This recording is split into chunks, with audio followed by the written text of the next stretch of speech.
Mrs. Whitmore, did you authorize the sale of your husband's truck? For a moment, I thought I had misheard the young man on the phone. I stood alone in my kitchen, one hand wrapped around a mug of coffee that had already gone cold, staring through the window at the snow drifting across the Wyoming pasture behind my house. Excuse me? I asked. The truck, ma'am. A dark blue Ford F-250. According to our records, it was sold 3 days ago. My stomach tightened. Not because of the truck itself. Because Harold's truck was the last thing in this world that still felt untouched. I'm glad you're here. Follow my story until the end, and tell me where you're watching from. Sometimes, when a story travels far enough, it reminds us we aren't as alone as we think. For several seconds, I couldn't answer. Outside, snow moved across the frozen field in thin white ribbons. The old cottonwood trees near the creek bent under the wind, their branches scratching against a gray winter sky. 8 months. Harold had been gone for 8 months. And somehow, even after all that time, every morning still began with the same brief moment of forgetting. Every morning, I would wake up and reach toward the other side of the bed. Every morning, reality would arrive all over again. Mrs. Whitmore? The young man sounded uncertain now. Are you still there? Yes, I said quietly. My voice sounded older than usual. I'm here. The silence stretched between us. Then I asked the only question that mattered. Who sold the truck? Another pause. The paperwork lists Vanessa Whitmore. My daughter-in-law. For a second, the room seemed to tilt slightly. Not enough to make me lose my balance. Just enough to make me wonder if grief had finally started affecting my memory. There must be some mistake, I said. My husband passed away last spring. That truck belongs to his estate. Nothing should have been sold. The young man lowered his voice. That's actually why I called. I tightened my grip on the coffee mug. My name is Mason Reed. I manage the auction yard outside Casper. I walked slowly toward the kitchen window. The detached garage sat near the edge of the property, partially hidden behind a line of snow-covered fence posts. From where I stood, I couldn't see inside. But I suddenly realized something. I hadn't opened those garage doors once since Harold died. Not once. The paperwork includes your signature, Mason continued. But something didn't feel right. My heart began beating harder. What didn't feel right? The woman who dropped off the truck seemed nervous. I closed my eyes. A cold feeling settled somewhere deep beneath my ribs. Nervous how? She kept checking her phone. His voice remained careful. Also, she seemed very eager to explain why you weren't there. I looked toward the staircase. The house was quiet. Too quiet. Daniel and Vanessa were still asleep upstairs. At least I assumed they were. We've had family sales before, Mason said. Usually people bring photographs. Stories. They talk about the owner. His voice softened. She acted like she wanted the truck gone as fast as possible. The coffee suddenly tasted bitter. Harold spent nearly 40 years caring for that truck. The dark blue Ford had hauled fence posts during drought years. It carried hay during blizzards. It brought Daniel home from college. It carried me to the hospital when our first grandchild was born. It carried Harold on his final fishing trip. The summer before his heart gave out. Most people saw an old truck. Harold saw a lifetime.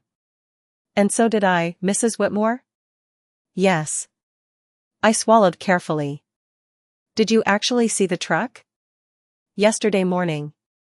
His answer came immediately. Beautiful condition. The words hurt more than I expected. Beautiful condition. That sounded exactly like something Harold would have wanted to hear. Even now. Even after death. I stared at the garage. The wind rattled the porch swing Harold built 20 years ago. I remembered him standing there with a hammer tucked into his back pocket, smiling proudly after finishing it. Something built right should outlast the man who made it, he used to say. At the time, I laughed. Now those words felt different. Much different. Can you tell me exactly when the truck was brought in? I asked. Paper rustled on the other end. Tuesday morning. Another pause. 10:37. I sat down. Slowly at the kitchen table. Tuesday. 10:37. I knew exactly where I had been. Memorial Hospital.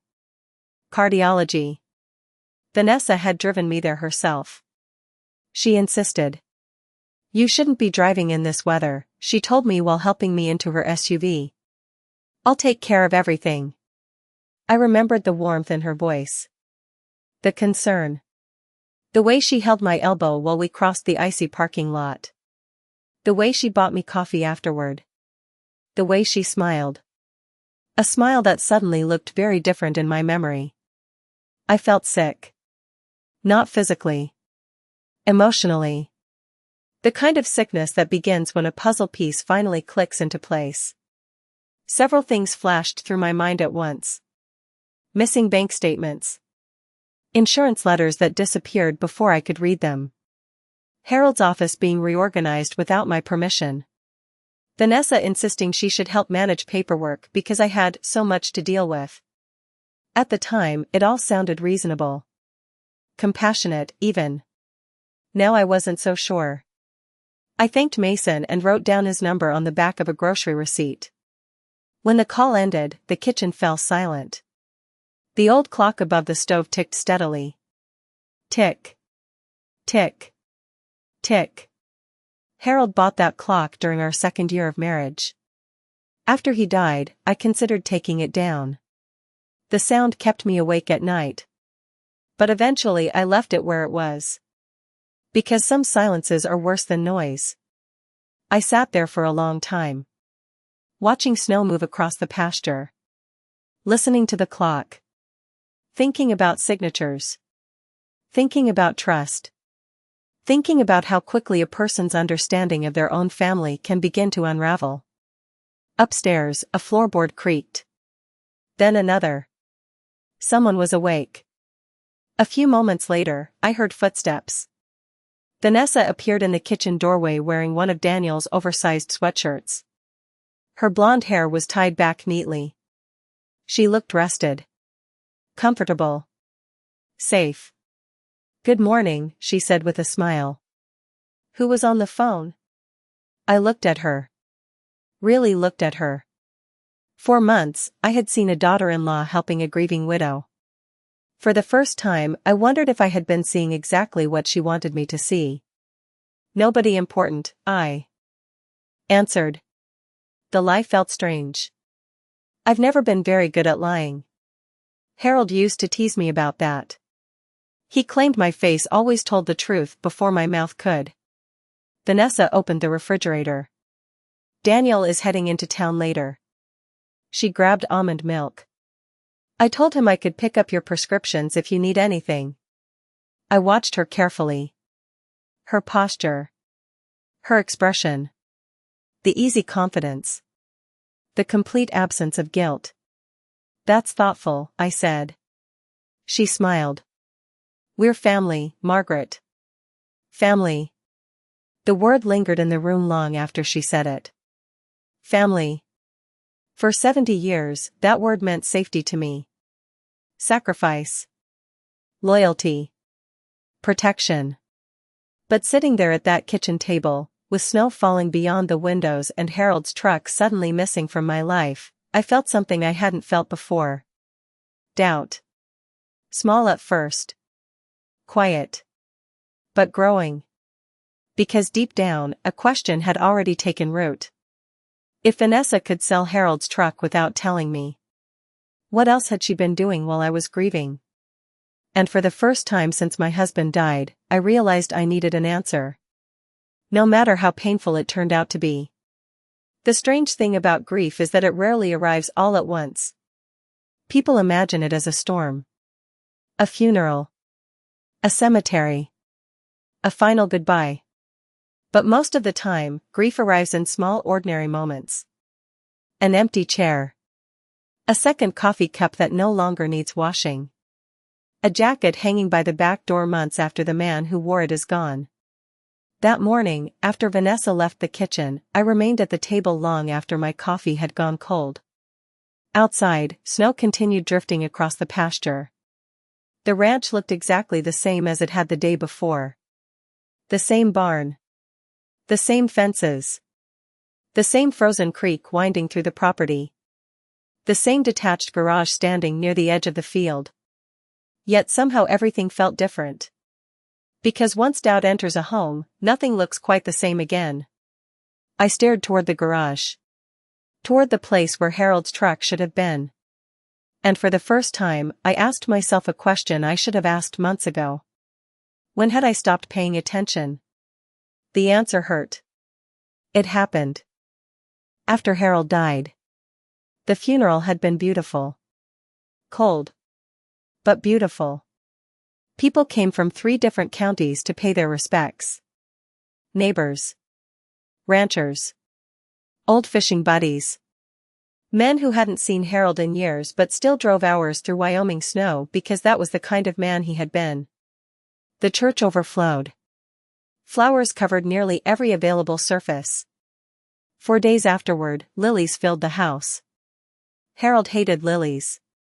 He always said they smelled like hospitals and funerals. Yet after he died, they seemed to follow me everywhere. The dining room. The kitchen. The bedroom. Everywhere. For weeks after the service, I could barely walk through the house without feeling exhausted. Not physically. Emotionally. Even simple tasks became difficult. Opening mail. Paying bills. Going grocery shopping. Driving into Casper. Everything felt heavier than before. That was when Daniel and Vanessa moved in. At first, I was grateful. Very grateful. The house had become unbearably quiet. For 46 years, I woke up beside Harold. Then one morning I didn't. The silence afterward felt enormous. Daniel sat beside me one evening shortly after the funeral. We were on the back porch watching the sunset disappear behind the hills. "You shouldn't be alone out here, Mom." I remember smiling. "I'm not helpless." "I know." His voice sounded gentle. "That's not what I mean." A week later, they moved into the second floor. At the time, it felt like a blessing. I realize now that loneliness makes people accept help they normally would question. The first changes were small. So small I barely noticed them. Vanessa started bringing in the mail. She claimed she enjoyed checking the mailbox during her morning walks. At first, it seemed thoughtful. Then I realized something. The mail no longer arrived in neat stacks on the kitchen counter. Instead, important letters appeared already opened. Insurance notices. Bank statements. Property tax forms. Whenever I asked about them, Vanessa always had an answer. "I thought I'd save you the trouble. Just helping. Nothing important." Back then, I believed her. Or maybe I wanted to believe her. Because believing her was easier than imagining something else. The old clock above the stove ticked steadily. Tick. Tick. Tick. I looked toward it now. Harold used to wind that clock every Sunday. Even after arthritis made his hands ache. One Sunday morning, years ago, I asked why he never replaced it with a newer one. He smiled. "Because old things deserve loyalty too." I nearly laughed remembering it. Harold said things like that. Simple things. The kind of things people don't fully understand until they're gone. A floorboard creaked upstairs. Then another. Daniel. A few minutes later, he entered the kitchen. His hair was still damp from the shower. At 39, he looked more like Harold every year. Especially around the eyes. "Morning, Mom." "Morning." He opened the refrigerator. For a few seconds, neither of us spoke. Then he glanced toward the window. Snow's getting worse. I nodded. He poured himself coffee. The silence felt uncomfortable. Not because of anything he had done. Because I suddenly found myself wondering how much he knew. The thought made me feel guilty immediately. Daniel was my son. The boy who used to leave frogs in my kitchen sink. The teenager who drove Harold crazy by forgetting to close pasture gates. The young man who cried at his father's funeral when he thought nobody was watching. I didn't want to suspect him. I really didn't. But grief had taught me something. Sometimes the people closest to us see more than we realize. How's work? I asked. He shrugged. Busy. The answer came too quickly. Then again, maybe I was imagining things. That was another problem. Once suspicion begins, every conversation sounds different. Every glance feels loaded. Every silence feels important. Daniel grabbed his travel mug. Vanessa mentioned she might pick up your prescriptions later. There it was again. Vanessa handling things. Speaking for me. Managing things. Deciding things. Small details. But there had been a lot of small details lately. Enough that they were beginning to form a pattern. I can get them myself. Daniel smiled tiredly. She's just trying to help. The words landed strangely. Not because they were cruel. Because I'd heard them so many times before. She's just helping. She's just organizing. She's just making things easier. She's just looking out for you. Over and over. Like a script everyone knew except me. After he left, I sat alone again. The house felt larger somehow. The dining table stretched across the room like a reminder of all the people who once filled it. Harold always insisted on eating together. No television. No trays. No distractions. Just conversation. Sunday dinners used to last 2 hours. Sometimes longer. Now most meals felt rushed. Temporary. Like people were waiting to be somewhere else. I stood slowly and walked toward the hallway. Past the family photographs. Past the coat closet. Past the guest bathroom. Toward Harold's office. The door was closed. That wasn't unusual. What was unusual was the feeling I got when I reached for the handle. A feeling I couldn't quite explain.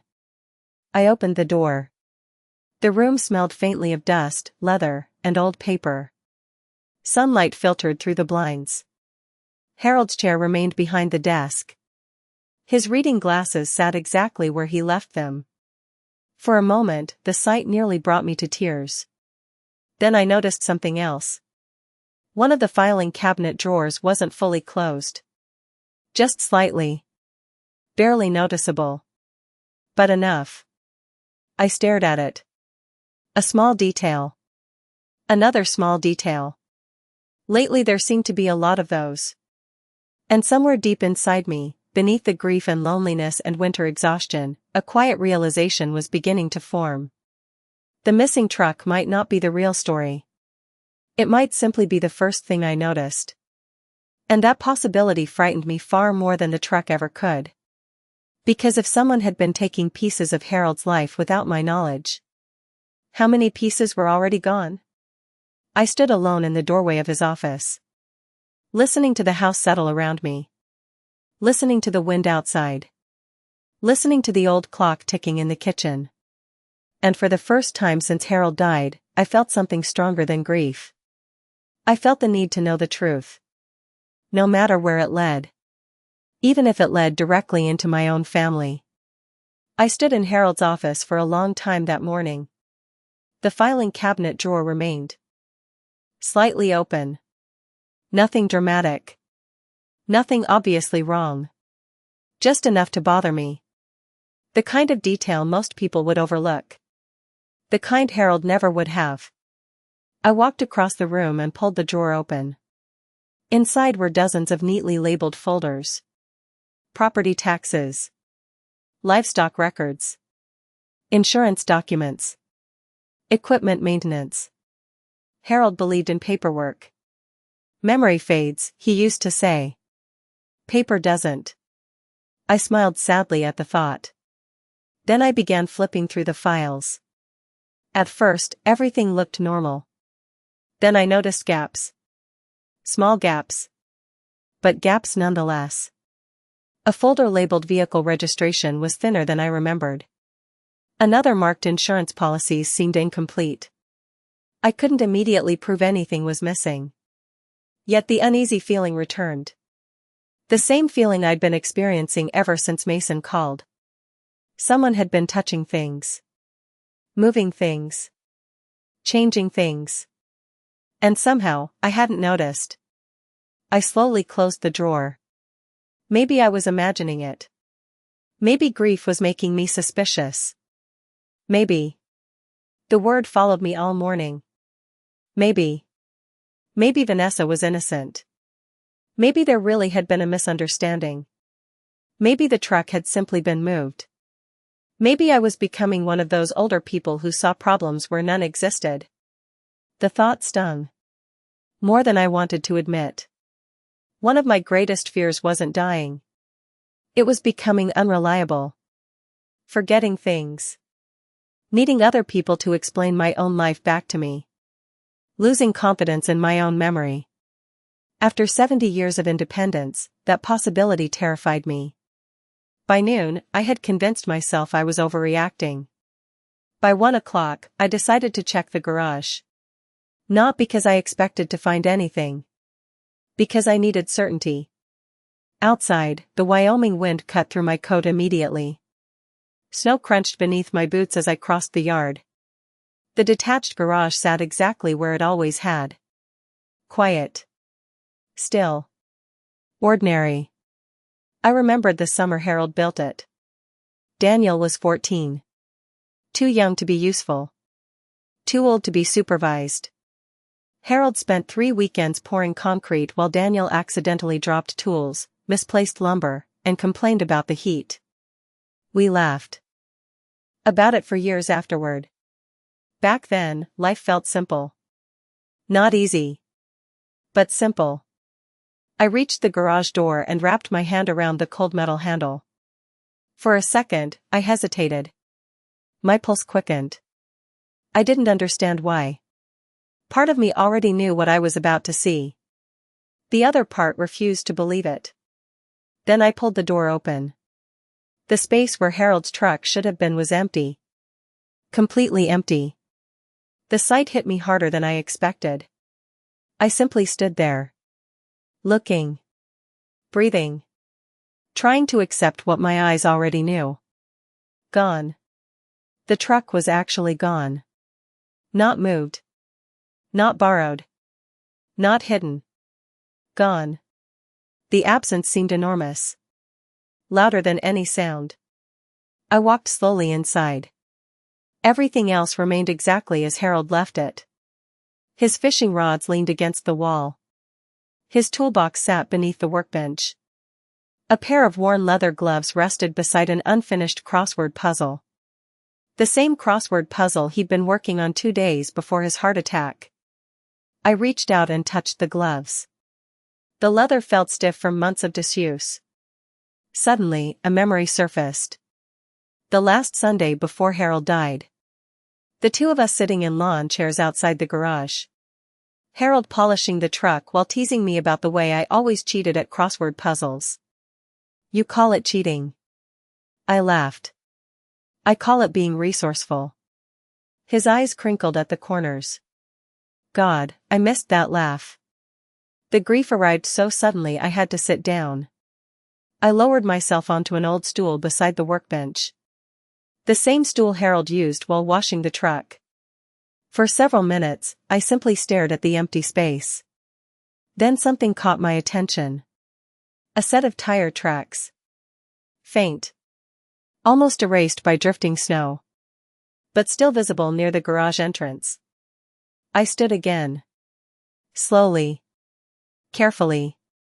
Following them. The tracks led toward the driveway. Toward the road. Toward somewhere beyond my reach. A strange anger began building inside me. Not explosive anger. Not shouting. Something colder. The kind of anger that grows when sadness finally gets tired. Someone took Harold's truck.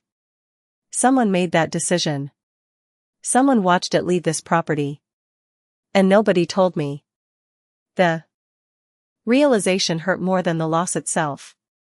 Because the truck wasn't just metal. It wasn't just an engine. It was memory. History. Family. Someone had decided I didn't deserve a say. I heard footsteps behind me.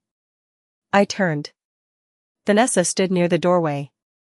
Her expression changed slightly when she saw me inside the garage. Oh. Her smile appeared a moment later. Too quickly. I didn't realize you were out here. I looked at her. The truck is gone. The smile remained. Almost. Daniel told me he mentioned that. No, he hadn't. We both knew he hadn't. Yet she said it with complete confidence. Like someone accustomed to people accepting her version of events. He didn't mention it to me. Vanessa adjusted her scarf. You've had so much on your mind lately, Margaret. The words sounded gentle. But something about them bothered me. You've had so much on your mind. It wasn't what she said. It was what she implied. That perhaps forgetting was understandable. That perhaps confusion was normal. That perhaps the problem wasn't the missing truck. Perhaps the problem was me. The thought settled heavily between us. I suddenly remembered another moment. 3 weeks earlier. A neighbor named Karen stopped by with a casserole. We were standing in the kitchen when she asked me a question about property taxes. Before I could answer, Vanessa stepped in. Oh, Margaret doesn't keep track of those things anymore. At the time, I barely noticed. Now I remembered Karen's reaction. That brief look of sympathy. The look people give someone they think is declining. I looked back at Vanessa. How many times had she done that? How many conversations had she redirected? How many decisions had she quietly absorbed? Where is the truck? I asked. She shrugged. I thought Daniel told you. Again. Daniel. Always Daniel. Always somebody else. Never her. Never direct answers. Just soft detours around the truth. I'll ask him tonight. For the first time, something flickered across her face. Tiny. Barely visible. But there. Concern. The expression disappeared almost immediately. I'm sure he'll explain everything. Then she turned and walked back toward the house. I watched her leave. The snow swirled through the open garage door behind me. A cold draft moved across the floor. For several minutes, I remained standing there. Thinking. Remembering. Questioning. Then another memory surfaced. A strange one. 2 months earlier. I had entered the kitchen unexpectedly one afternoon. Vanessa was standing near the counter with several documents spread out before her. The moment she saw me, she gathered them together. Too quickly. At the time, she laughed. Just organizing paperwork. I accepted the explanation without another thought. Now I wondered what those papers actually were. One memory. Then another. Then another. Like puzzle pieces finally finding their place. The pattern wasn't complete yet. Not even close. But for the first time, I could see its outline. And the picture forming in front of me was becoming harder to ignore. When I finally left the garage, the sun was already beginning to sink behind the hills. Long shadows stretched across the snow-covered pasture. The ranch felt different. Not because anything had physically changed. Because I had. The grieving widow who accepted everything at face value was beginning to disappear. In her place stood a woman asking questions. A woman paying attention. A woman remembering details. And somewhere deep inside me, a quiet certainty had begun to grow. The missing truck was not the beginning. And it definitely wasn't the end. It was simply the first mistake someone made. The first mistake that allowed me to notice the rest. That evening, I set the dinner table the way I always had. 3 plates. 3 cloth napkins. 3 glasses. Nothing special. Nothing elaborate. Just dinner. Yet standing there in the kitchen, smoothing the edge of a napkin against the oak tabletop, I suddenly realized something. For months, I had been trying to preserve routines that no longer existed. The table still sat beneath the same chandelier. The fireplace still glowed on cold nights. Harold's chair still occupied the head of the table. But the feeling was gone. Family dinners used to be noisy. Harold told stories. Daniel rolled his eyes. People laughed. Arguments started and ended. Life happened. Now dinner felt different. Careful. Measured. Like everyone was following an invisible script. The roast finished cooking just before 6. Outside, darkness settled across the ranch. Snow reflected faint blue light through the windows. I carried a bowl of mashed potatoes to the table and glanced automatically toward Harold's chair. 8 months later. I still did it. The sight of the empty seat no longer shocked me. Instead, it created a dull ache that never completely disappeared. The ache had become part of everyday life. Like arthritis. Like old scars. You stop noticing it every second. But it's always there.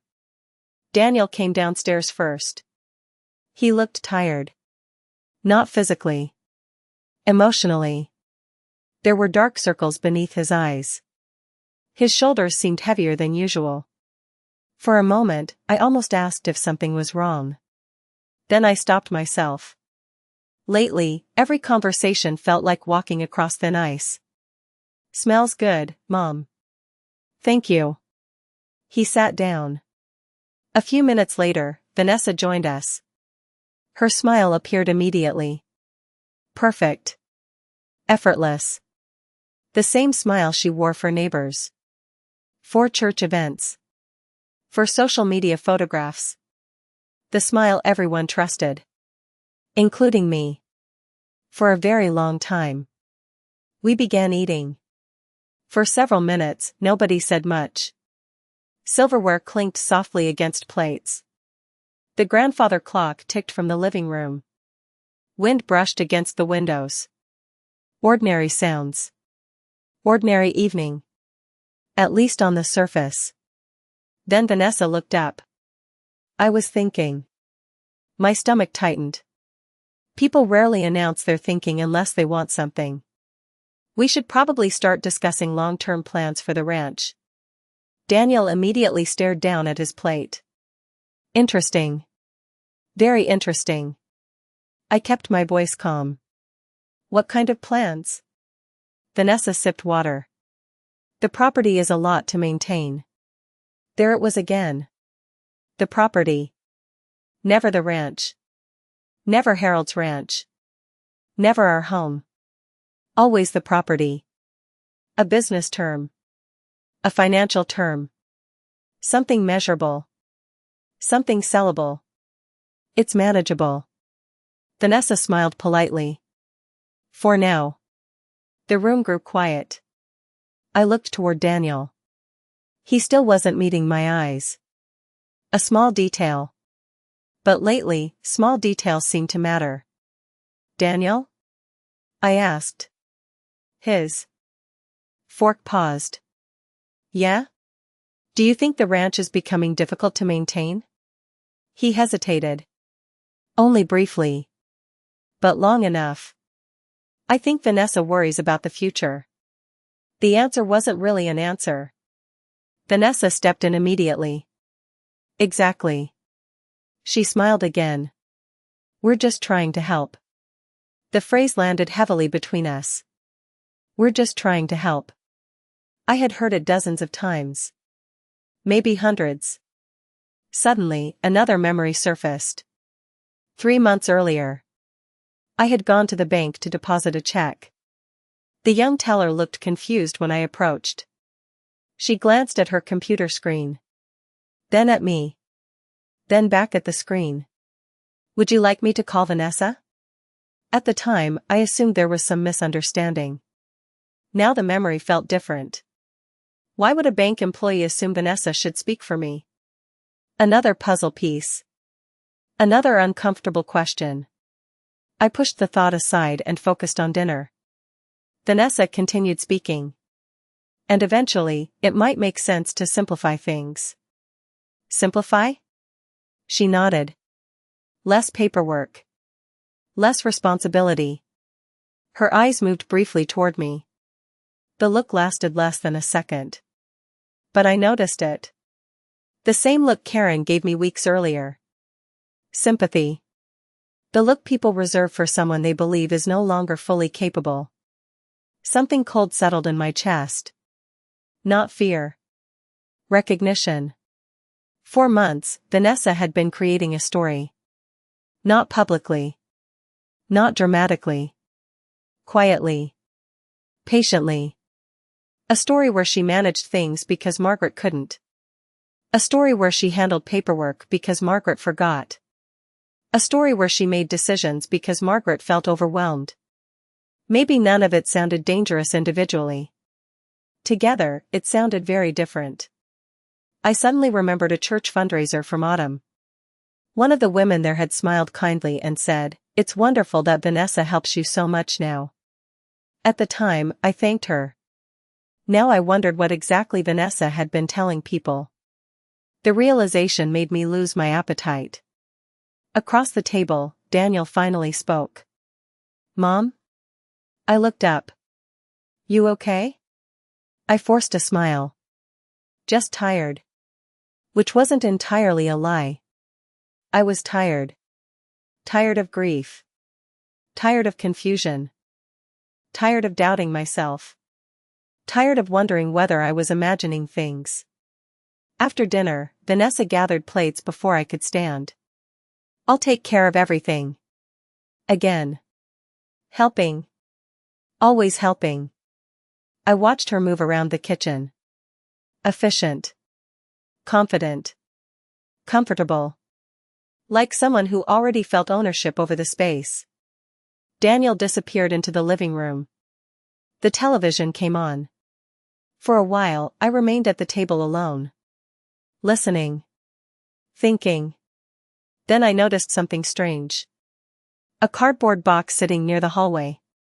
I hadn't seen it before. The lid wasn't fully closed. Curious, I walked over. Inside were framed photographs. Family photographs. My heart skipped. I immediately recognized them. Pictures that used to sit on shelves throughout the house. One showed Harold teaching Daniel how to fish. Another showed our wedding day. Another showed Daniel at age 10 standing proudly beside the truck. Why were they in a box? I lifted one carefully. Dust covered the frame. A note written in black marker sat on top of the stack. Storage. Storage. The word hit me harder than it should have. These weren't decorations. They weren't clutter. They were memories. I turned as Vanessa entered the hallway carrying laundry. "Oh." For the briefest moment, surprise flashed across her face. Then came the smile. Again. The smile. I meant to mention that. I looked down at the box. "Why are Harold's photographs in storage?" Her answer arrived immediately. Too immediately. The house felt crowded.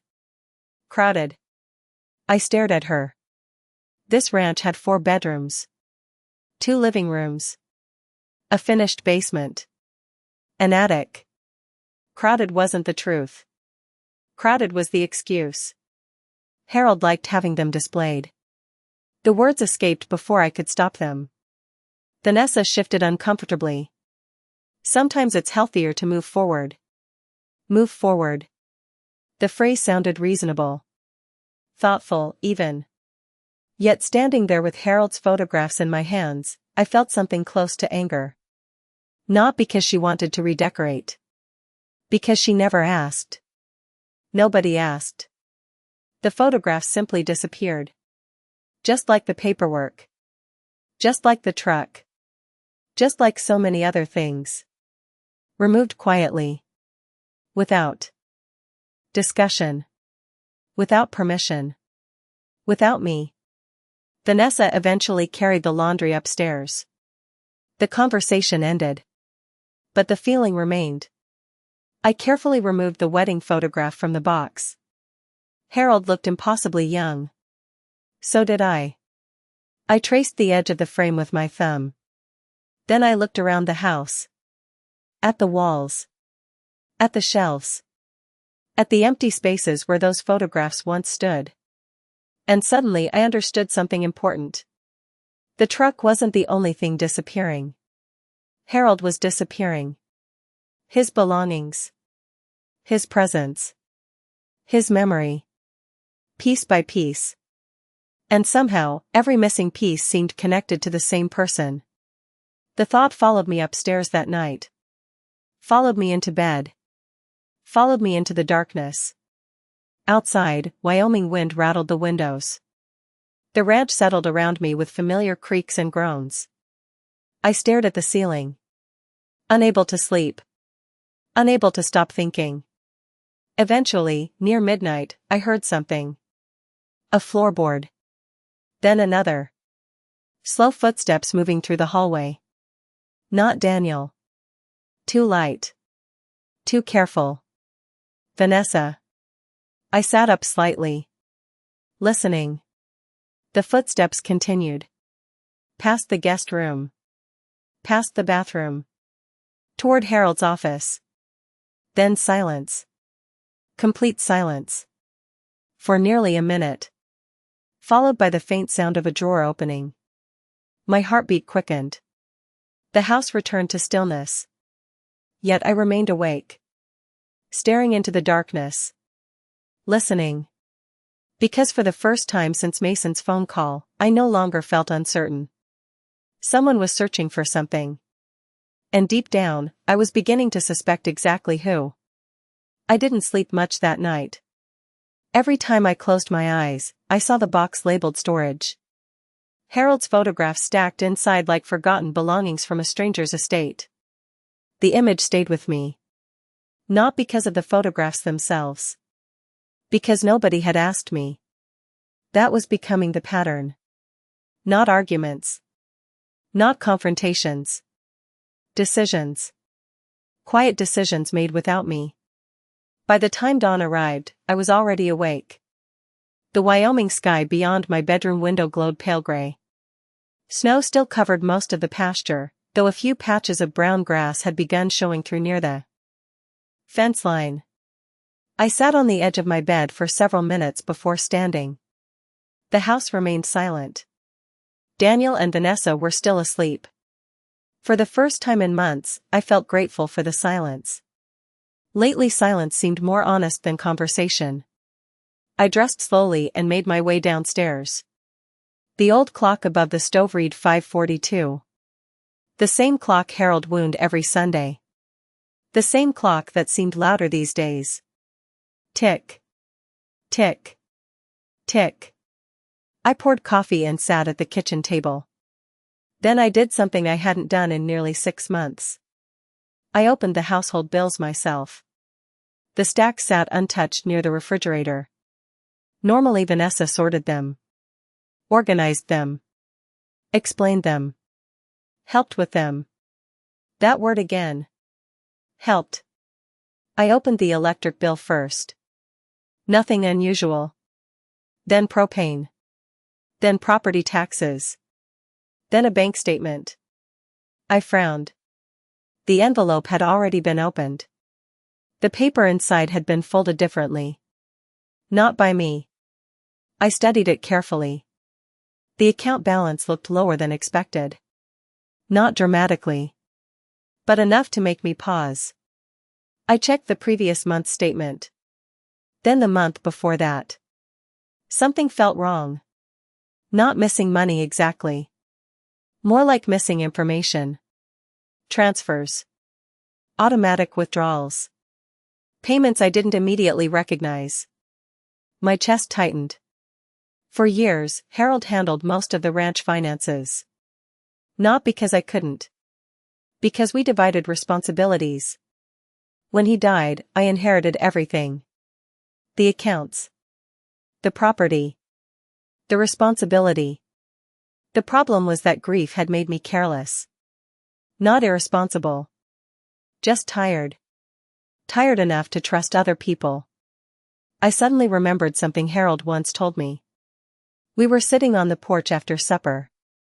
Years ago. Long before Daniel married Vanessa. Long before any of this. If anything ever happens to me, he said, don't let anyone rush you. I laughed. Rush me about what? Anything. He smiled. Property. Money. Decisions. At the time, I rolled my eyes. Harold always planned ahead. Always.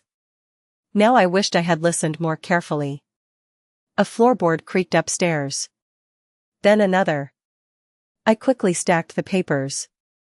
Not because I was hiding anything. Because I suddenly wanted to observe before being observed. Vanessa entered the kitchen first. Perfect hair. Perfect smile. Perfect timing. You're up early. So are you. She opened the refrigerator. I couldn't sleep. Neither could I. But for very different reasons. She glanced toward the paperwork. Only briefly. But I caught it. A tiny movement. A tiny reaction. The sort of thing most people miss. What are those? Just bills. Her expression relaxed. Almost imperceptibly. Then she smiled again.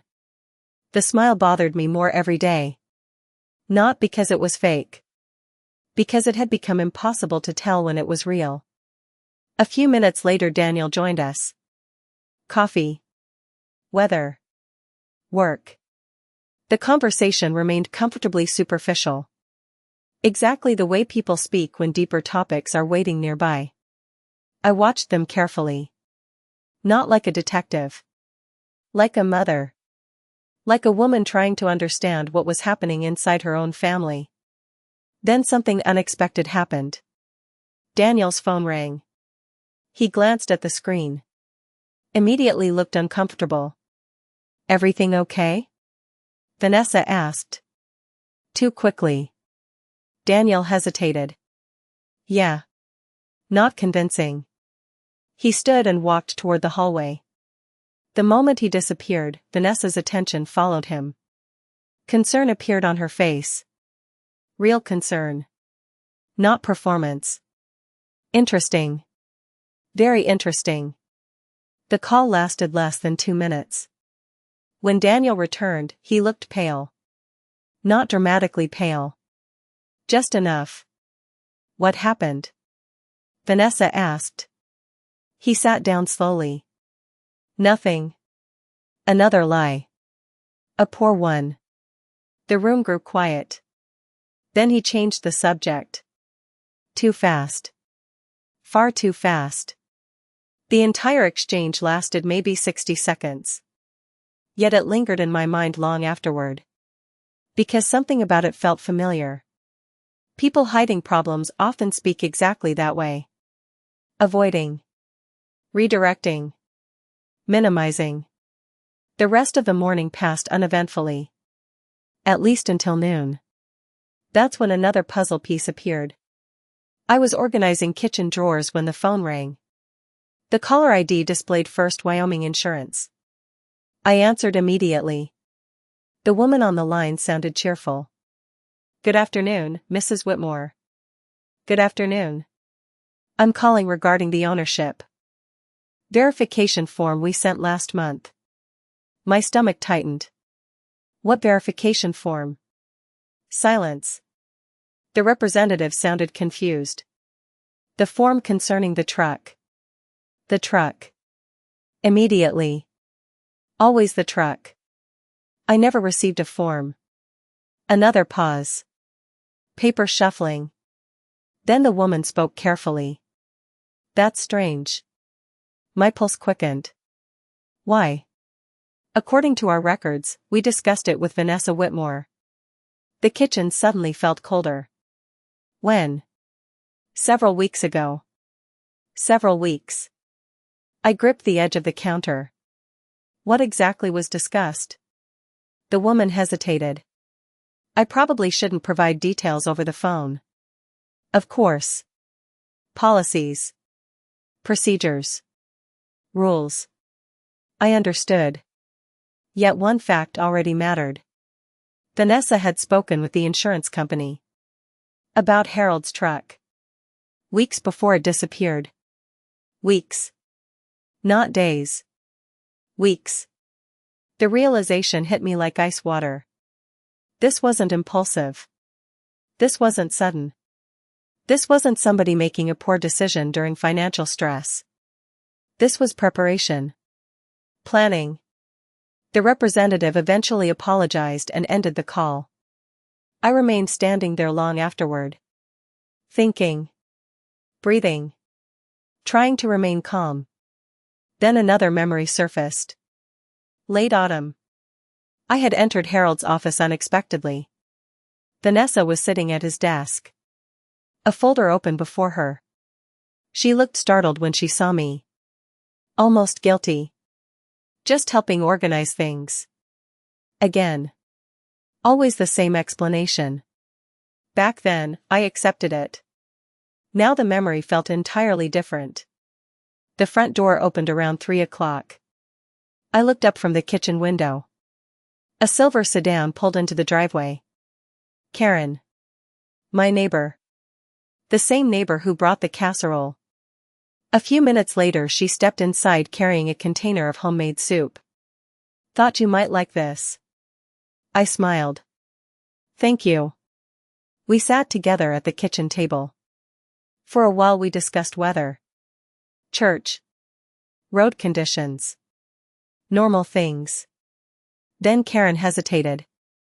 The change was obvious. She wanted to say something.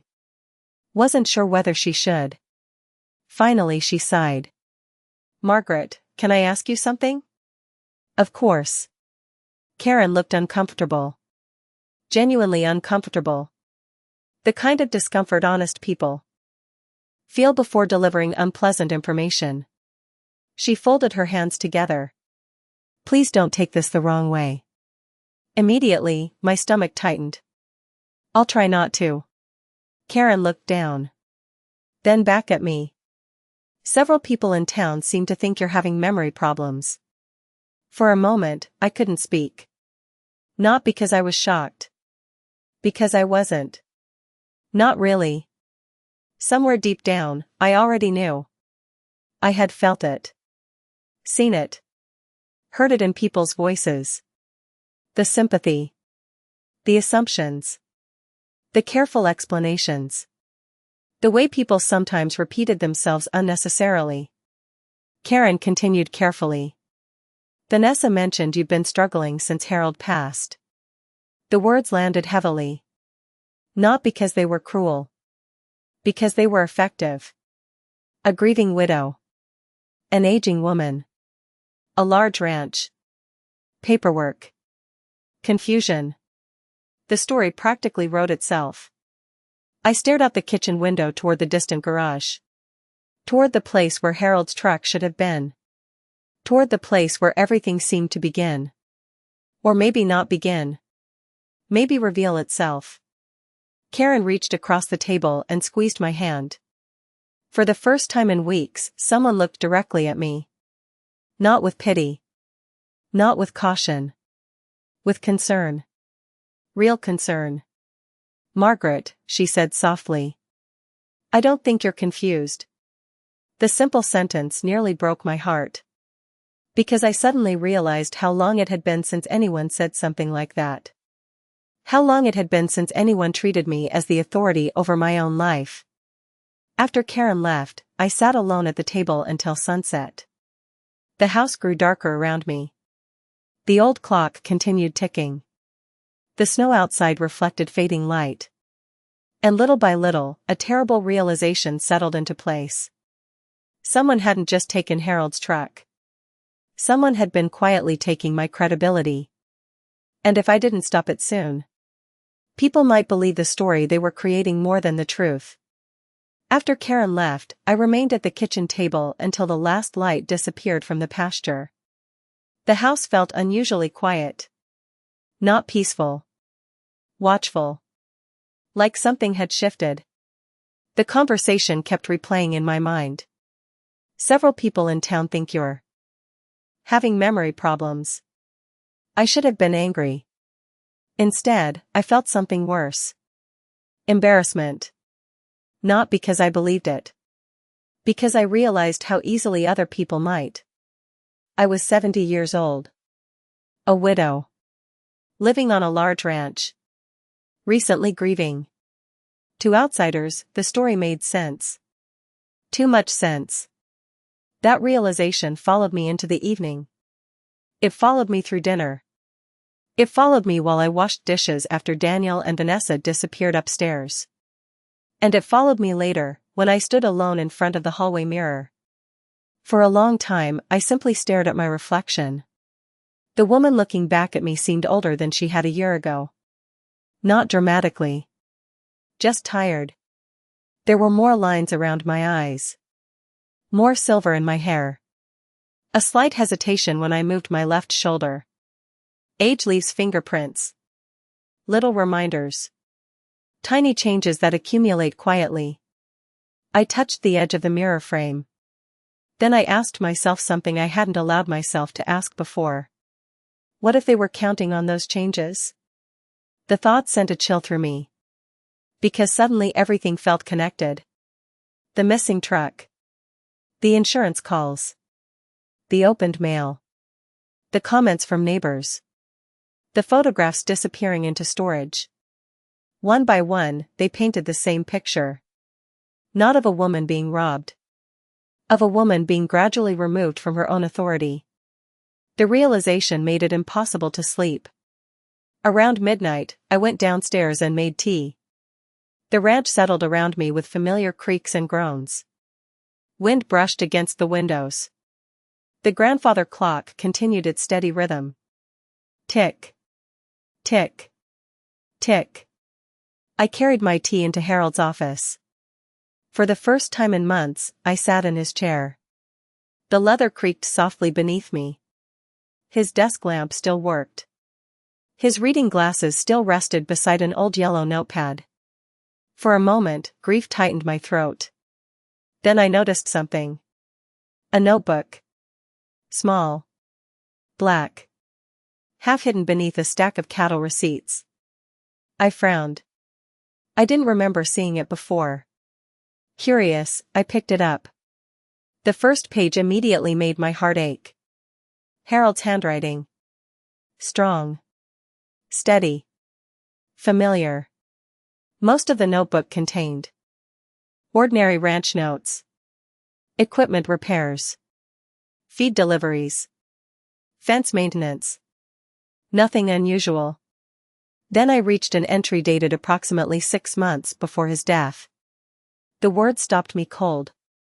Need to review estate documents again. Better safe than sorry. I stared at the sentence. Then continued reading. Not because I expected answers. Because suddenly I needed them. Several pages later, another note appeared. Daniel means well. Vanessa worries me. I froze. The office suddenly felt very small. I read the line again. Daniel means well. Vanessa worries me. Nothing else. No explanation. No details. Just that. Harold had never disliked Vanessa openly. He was too polite for that. Too fair. Whenever I complained about minor disagreements, he usually defended her. Which made the note feel even more significant. Something had bothered him. Enough to write it down. Enough to remember. I closed the notebook slowly. Outside, wind swept across the ranch. Somewhere in the distance, a loose piece of metal rattled against the barn. The sound reminded me of another conversation. 3 years earlier. Late autumn. Vanessa and I were preparing Thanksgiving dinner. Everyone else was outside. For a while we worked quietly. Then she glanced toward the window and said something strange. I don't understand why people get attached to land. At the time, I laughed. You married into a ranching family. She shrugged. I guess I've never understood it. I remember her looking across the pasture. All that space. All those acres. And saying, it just seems like money sitting there. Money sitting there.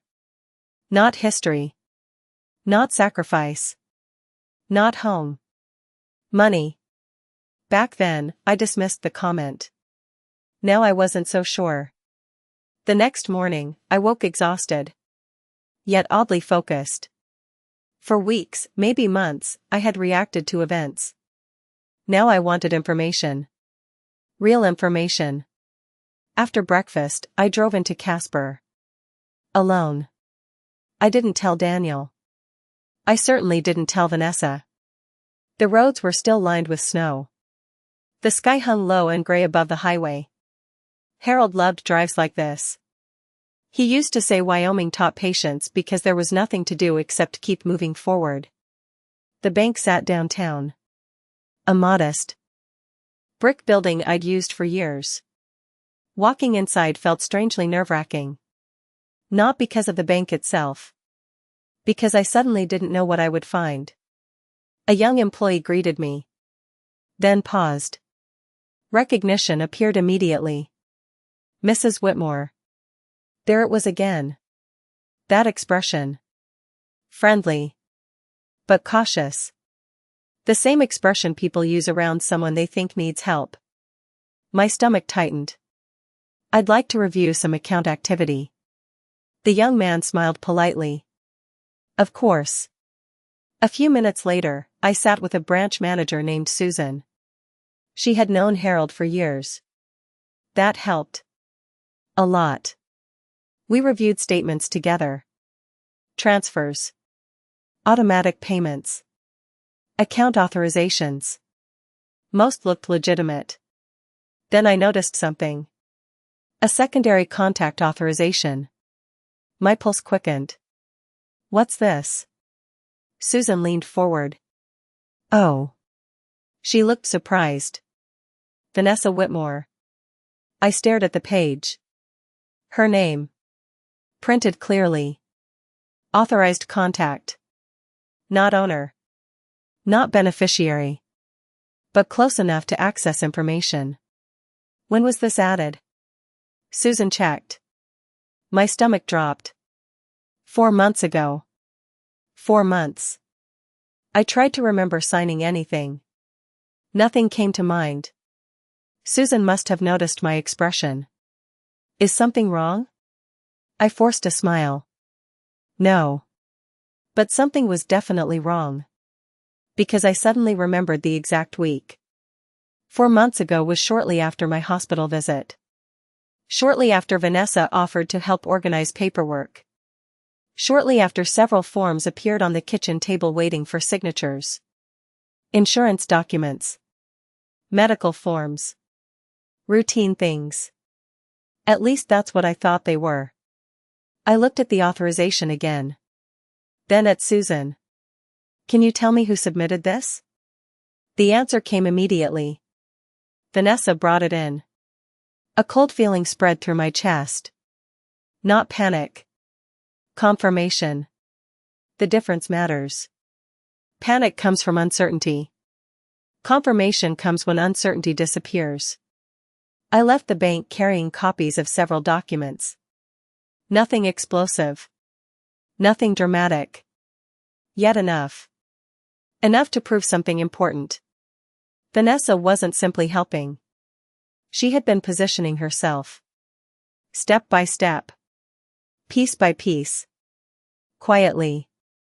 Carefully. Like someone building a bridge nobody notices until it's already complete. When I returned to the ranch later that afternoon, a black SUV sat in the driveway. I didn't recognize it. The sight immediately made me cautious. As I approached the house, I noticed movement through the front window. Vanessa. And a man. A man in a dark suit. They were sitting at the dining table. Talking. The moment I stepped inside, the conversation stopped. Instantly. The silence hit me before either of them spoke. That alone told me plenty. Vanessa stood. Too quickly. Oh. Her smile appeared. Again. The smile. You're home. I looked at the man. He stood politely. Professional.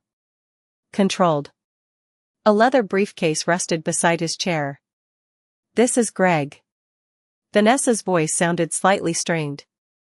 Greg who? A tiny pause. Just long enough. Financial advisor. Financial advisor. The words echoed through my mind. My eyes moved toward the briefcase. Toward the papers on the table. Toward Vanessa. Then toward Harold's chair. The chair nobody else normally used. Today, Greg was sitting in it. The sight bothered me more than it should have. Greg offered his hand. I shook it. Firmly. Then I looked directly at Vanessa.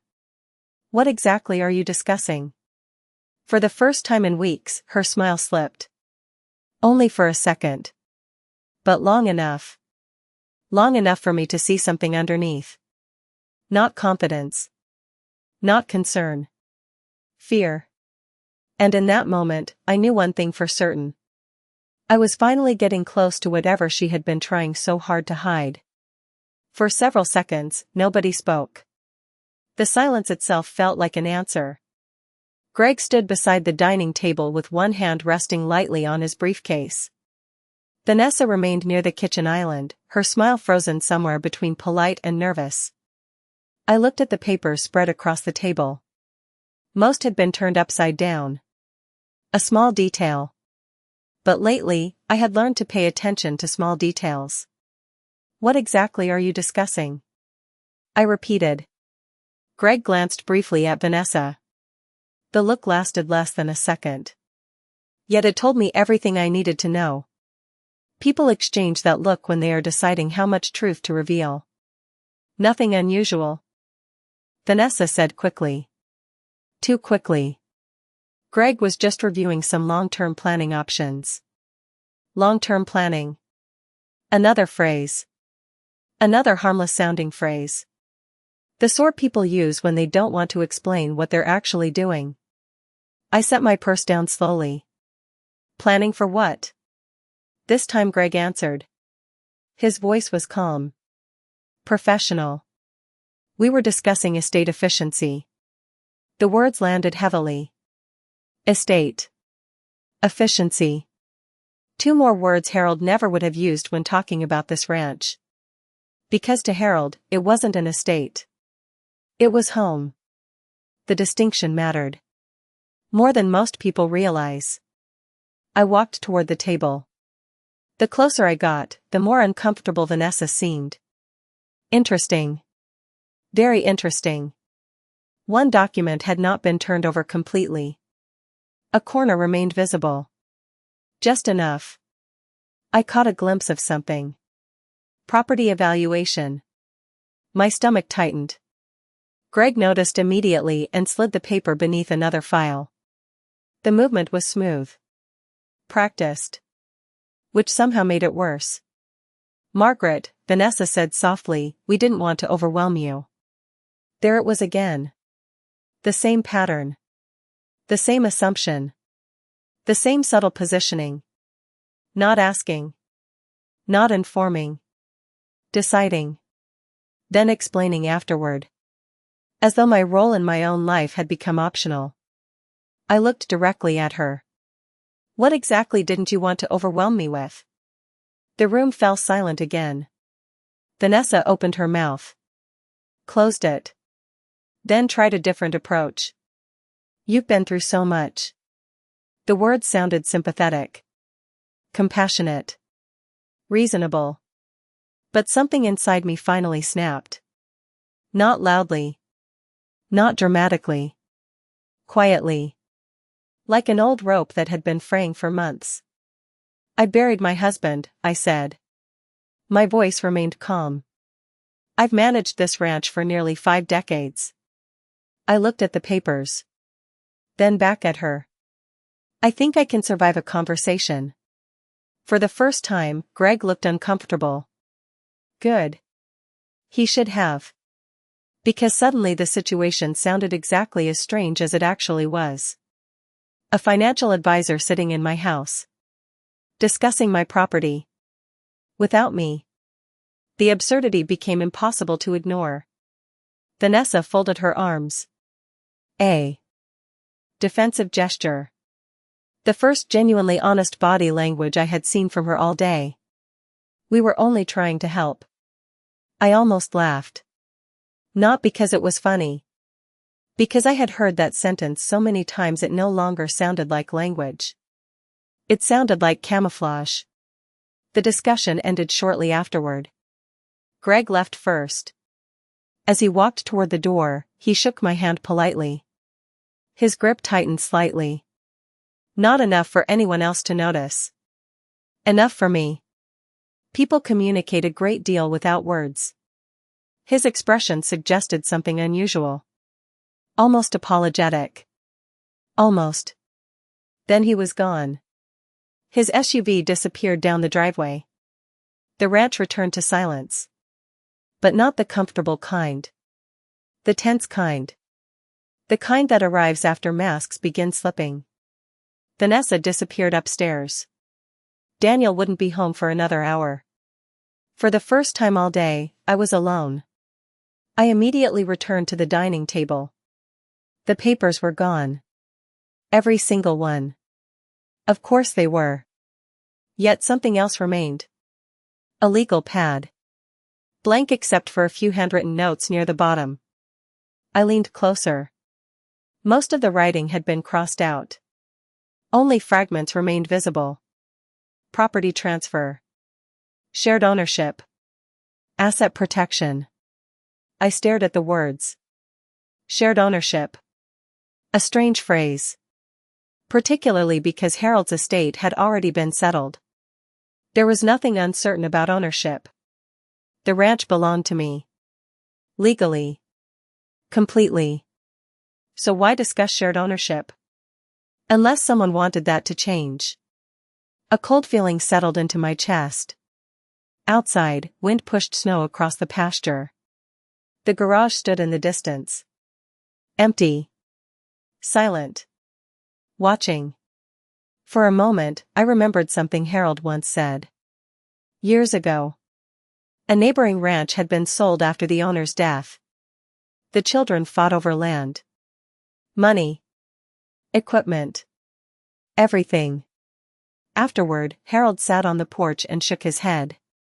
People rarely reveal who they are during good times. I asked what he meant. He pointed toward the neighboring property. They reveal themselves when ownership changes. At the time, I thought he sounded cynical. Now I wasn't so sure. Daniel arrived home shortly before 5. The moment he walked through the door, I knew something was wrong. His shoulders were tense.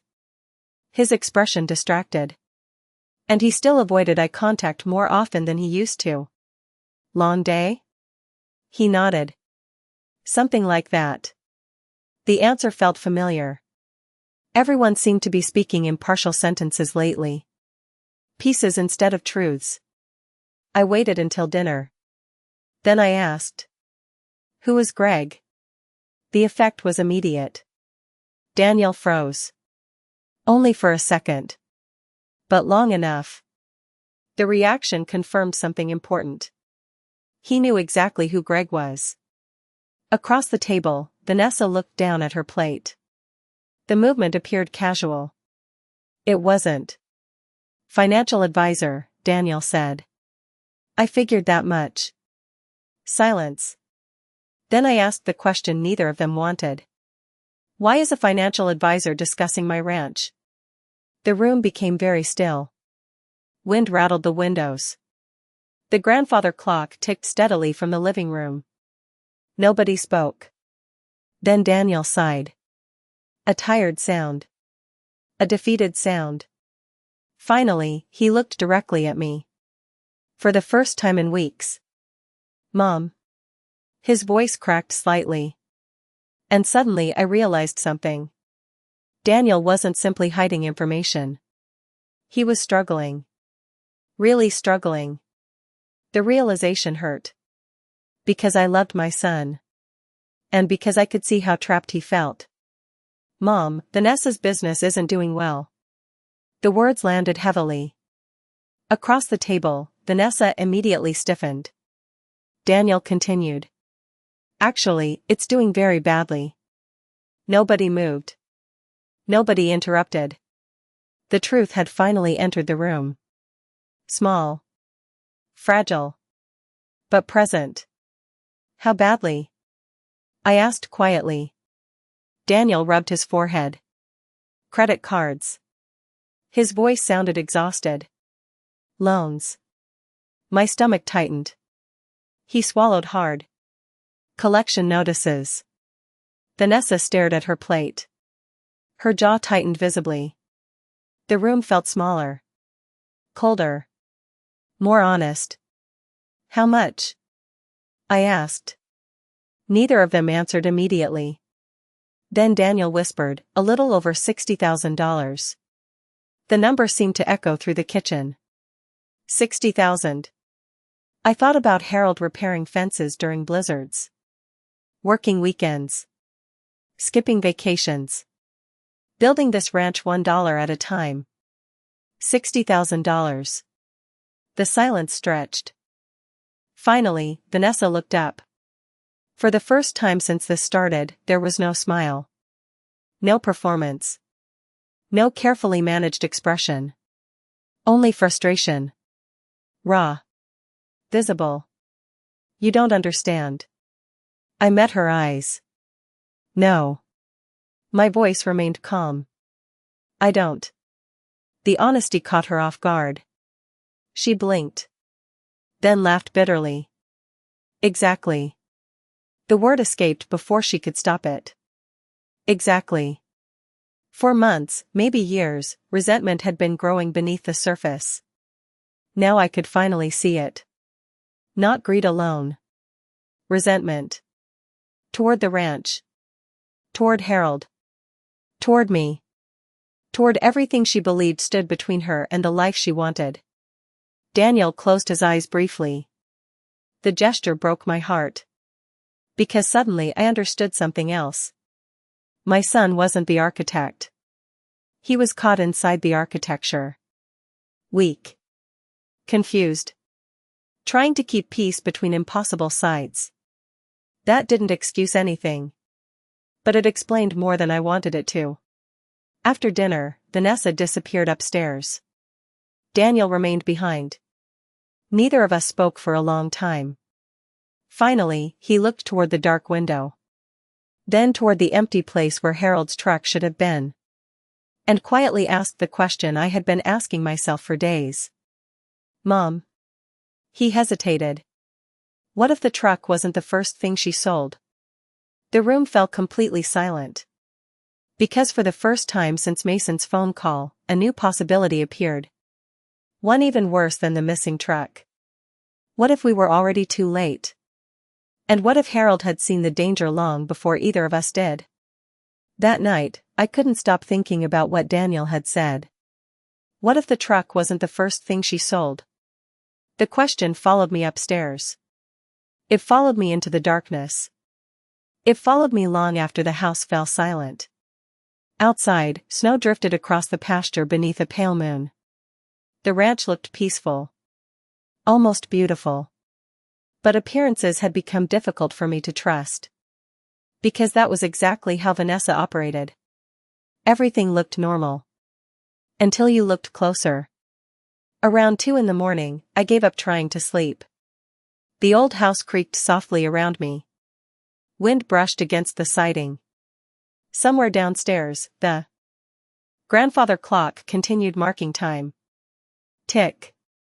Tick. Tick. I pulled on a sweater and quietly made my way downstairs. The kitchen sat in darkness except for a small light above the stove. For several minutes, I stood by the window staring toward the garage. Toward the empty space where Harold's truck belonged. Then I did something I hadn't done in years. I opened the old cedar chest beneath the staircase. Most people didn't know it existed. Harold built it himself decades ago. Inside were family keepsakes. Photographs. Letters. Insurance policies. Old tax returns.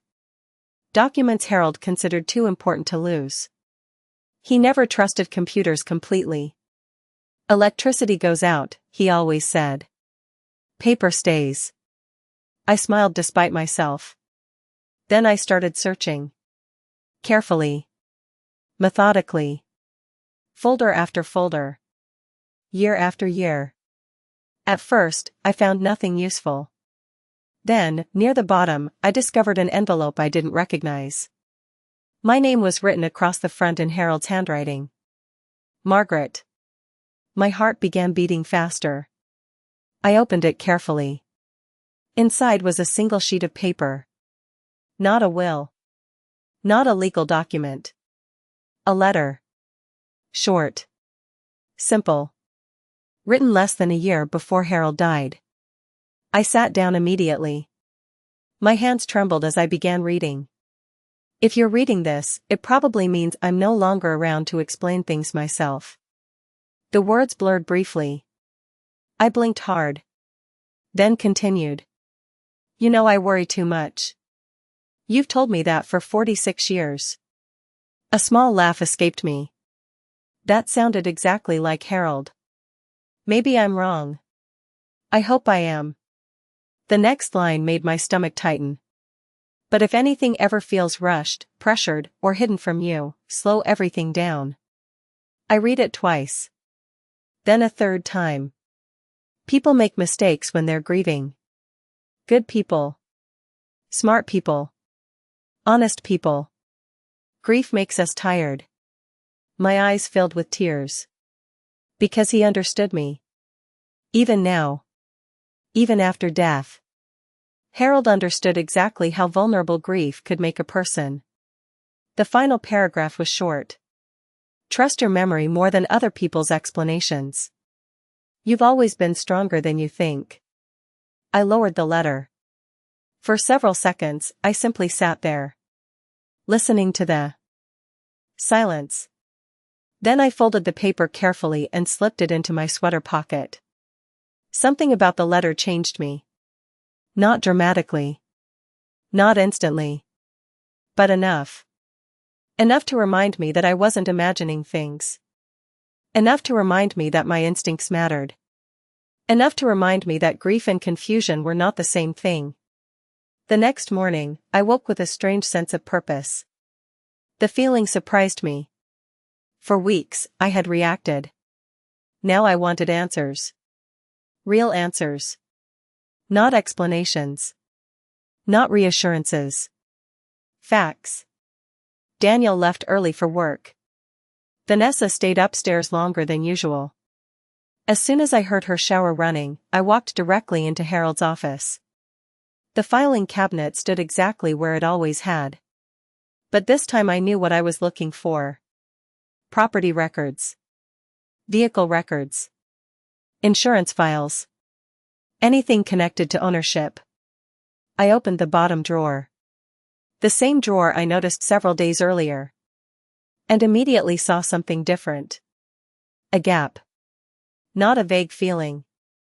Not a suspicion. An actual gap. A folder was missing. The space was obvious now. I checked the labels. Property tax records. Insurance. Livestock permits. Then I stopped. Vehicle transfer documents. Missing. Completely missing. A cold feeling spread through my chest. I searched the drawer again. Then another. Then the desk. Nothing. The folder was gone. Someone had removed it. Deliberately. Carefully. Recently. I sat back in Harold's chair. Thinking. The missing truck. The insurance call. The bank authorization. The financial advisor. Now missing records. The pattern was becoming impossible to deny. Then another thought struck me. If paperwork was missing here, maybe paperwork existed somewhere else. A memory surfaced. 3 months earlier, I had seen Vanessa carrying a plastic storage bin down to the basement. At the time, I assumed it contained inventory for her business. Now I wasn't so sure. The basement. The idea stayed with me all afternoon. By evening, I knew I needed to look. Not because I wanted to invade anyone's privacy. Because someone had already invaded mine. The opportunity came sooner than expected.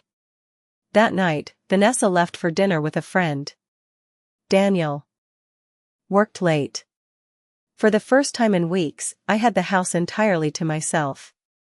The basement stairs creaked beneath my feet. The air smelled faintly of dust and old cardboard. Most of the basement consisted of storage shelves. Holiday decorations. Tools. Old furniture. Boxes. Nothing unusual. Then I saw it. The plastic storage bin. Blue lid. Exactly where I remembered. My pulse quickened. I stood there staring at it. Part of me felt guilty. The other part remembered Harold's missing truck. I opened it. Inside were folders. Dozens of folders. My stomach dropped. Insurance paperwork. Bank correspondence. Property records. Medical documents. Documents that should never have been down here. Documents that belonged upstairs. Documents that belonged to me. I sat on the concrete floor and began sorting through them. The deeper I looked, the worse it became. Copies of forms. Account statements. Insurance correspondence. Some highlighted. Some marked with sticky notes. Then I found something that made my blood run cold. A photocopy of my signature. Several copies. Practice sheets. My signature repeated over and over. Some looked authentic. Others didn't. For a moment, I couldn't breathe. The pages slipped from my fingers. I stared at them. Unable to process what I was seeing. One signature. Then another. Then another. Every variation slightly different.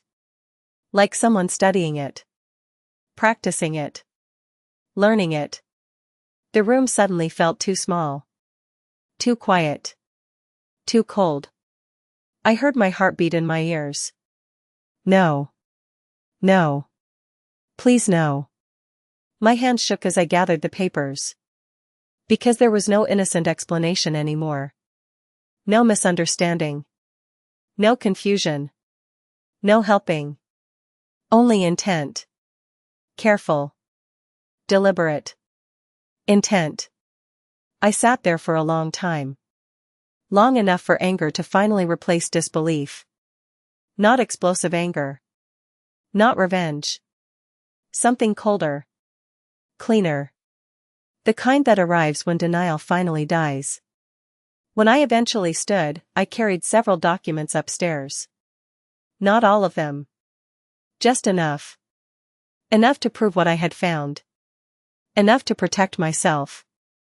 Enough to show someone else. Because I suddenly knew what my next step had to be. Not Daniel. Not yet. He was still trapped between loyalty and truth. I needed someone objective. Someone who understood legal documents. Someone Harold trusted. Richard Hale. The attorney who handled Harold's estate.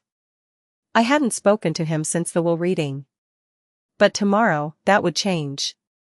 I carefully placed the copied signatures beside Harold's letter on the kitchen table.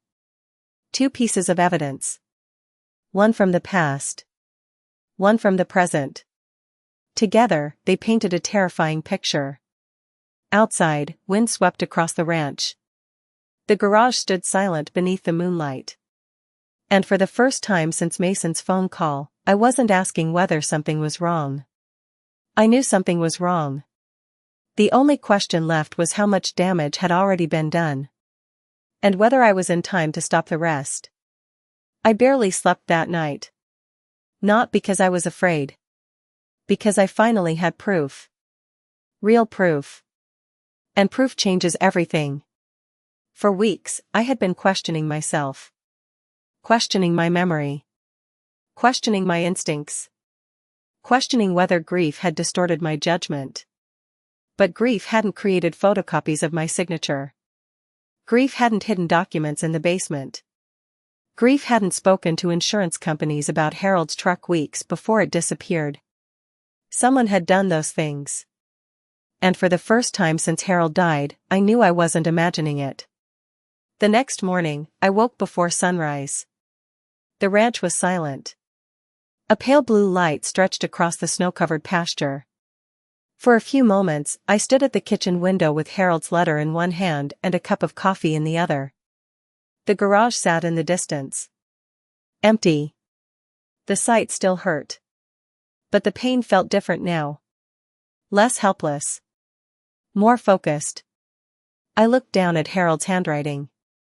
Trust your memory more than other people's explanations. I folded the letter carefully and slipped it into my purse. Then I gathered the documents from the basement. The copied signatures.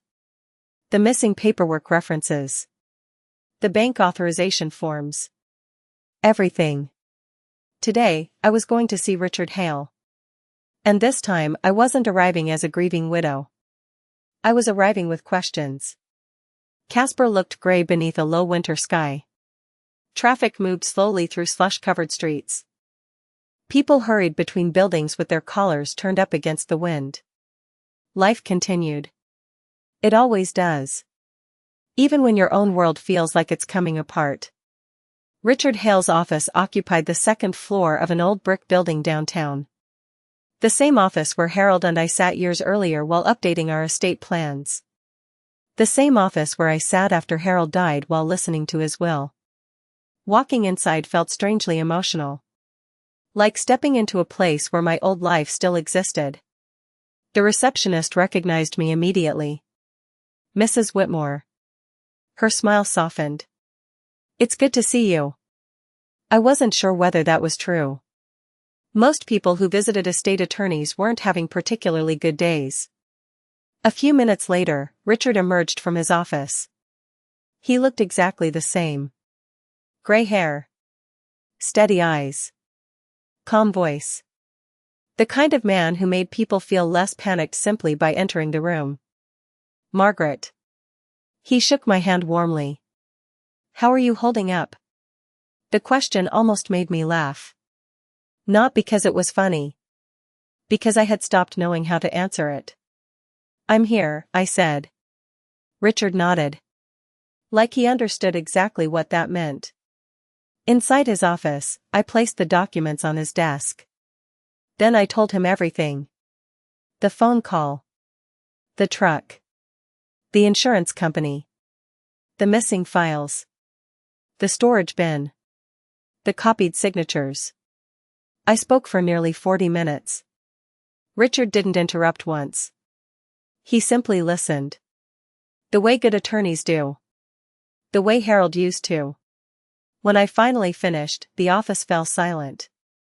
Richard removed his glasses. A habit he always had when thinking. Then he leaned back slowly in his chair. Margaret. His voice sounded unusually serious. What you've described concerns me. My stomach tightened. Not because I was surprised.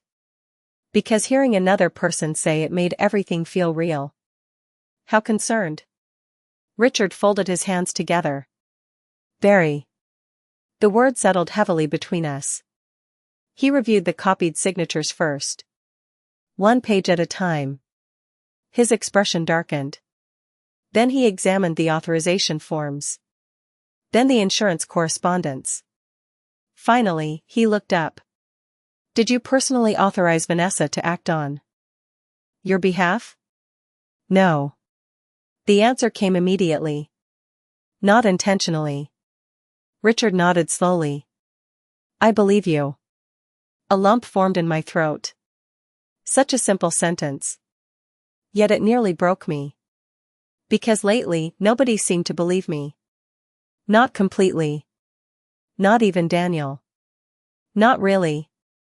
Richard continued reviewing documents. Then he opened a locked cabinet behind his desk. A large estate file appeared. Harold Whitmore. Seeing my husband's name printed across the folder made my chest ache. Richard flipped through several sections. Then paused. His eyes narrowed slightly. What is it? I asked. Instead of answering, he turned the file toward me. A yellow sticky note remained attached to one page. Written in Richard's handwriting. I read it twice before fully understanding. Client requested additional asset protections. My pulse quickened. What does that mean? Richard leaned forward.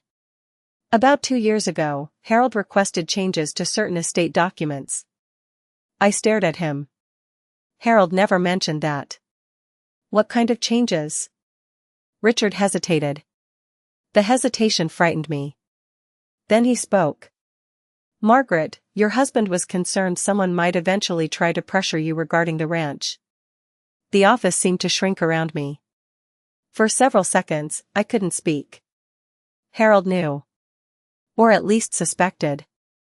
Long before any of this happened. Richard continued.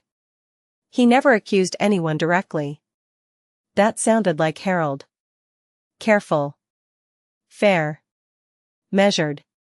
But he wanted safeguards. I looked down at the estate file. Suddenly remembering the notebook. Vanessa worries me. The words echoed through my mind. What safeguards? Richard opened another section. Then slid several papers across the desk. The ranch cannot legally be sold, transferred, or divided without direct verification from you and this office. I blinked. Then read the sentence again. And again. Harold had protected the ranch. Protected me. Even after death. The realization hit harder than I expected.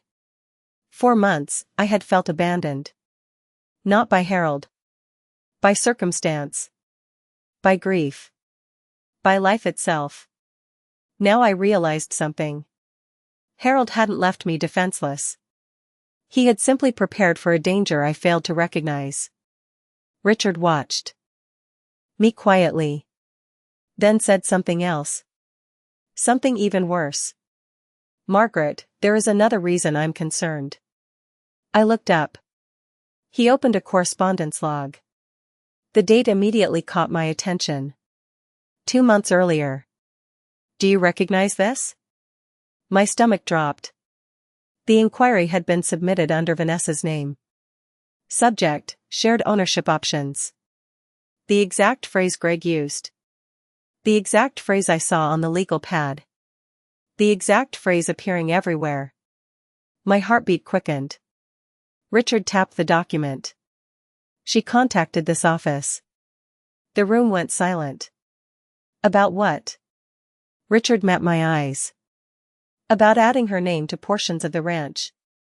For a moment, I couldn't breathe. Not because I was shocked anymore. Because the pattern was complete. Every piece fit.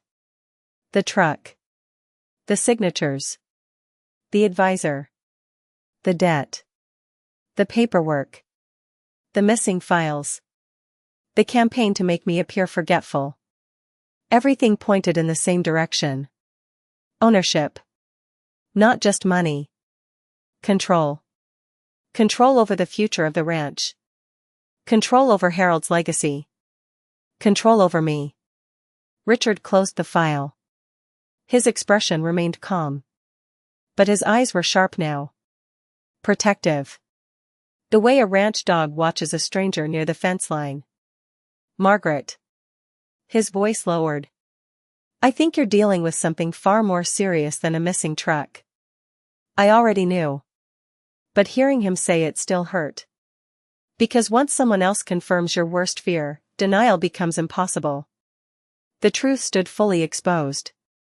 And it was uglier than I imagined. The drive home felt different. Not easier. Clearer. The snow-covered fields rolled past my windshield. The sky stretched endlessly above Wyoming. Harold used to say clarity was a dangerous thing. Because once you see the truth, you become responsible for it. You can no longer pretend. You can no longer look away. By the time I turned onto the ranch road, I understood exactly what he meant. The house appeared in the distance. Smoke rising from the chimney.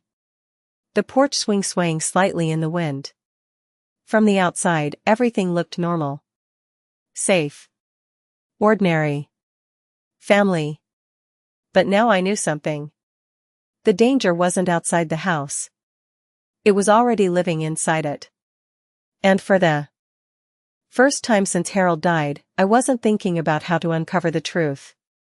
I already had the truth. Now I needed to decide what to do with it. And that decision would change everything. The strange thing about clarity is that it doesn't bring peace. At least not immediately. People imagine that discovering the truth feels satisfying. It doesn't. Not at first. At first, it feels lonely. Because once you finally understand what's happening, you also understand how much has already been lost. The drive back from Casper gave me plenty of time to think. The ranch road stretched ahead beneath a gray Wyoming sky. Snow lingered along the fence lines. Cattle moved slowly across distant fields. Everything looked familiar. Yet I felt like I was returning to a different home. Or perhaps I was returning with different eyes. By the time I pulled into the driveway, I had made a decision. I wasn't going to confront Vanessa immediately. Not yet. Richard had been very clear. Don't show your hand too early. The phrase sounded strange coming from a lawyer. But Harold would have approved. Patience was one of his favorite words. People reveal more when they think they're winning. I could practically hear him saying it. The front door opened before I reached it. Vanessa stood there. Waiting. The sight alone made my stomach tighten. Because suddenly I wondered how long she had been watching for me. How was Casper? She asked. The question sounded casual. It wasn't. I knew it. She knew it. We both smiled anyway. The performance continued. Fine. I removed my gloves slowly. Roads were slippery. She nodded. Nothing else. No follow-up questions. No curiosity. Which was curious in itself. Because normal people ask questions. People hiding something prefer answers they can predict. I walked into the kitchen. A vase of white lilies sat on the counter. My stomach immediately tightened. Again. Lilies. The funeral flowers. Harold hated them. Yet somehow they appeared everywhere lately. I stared at them for a moment. Then I noticed something else. Several framed photographs had returned to their places around the house. Not all of them.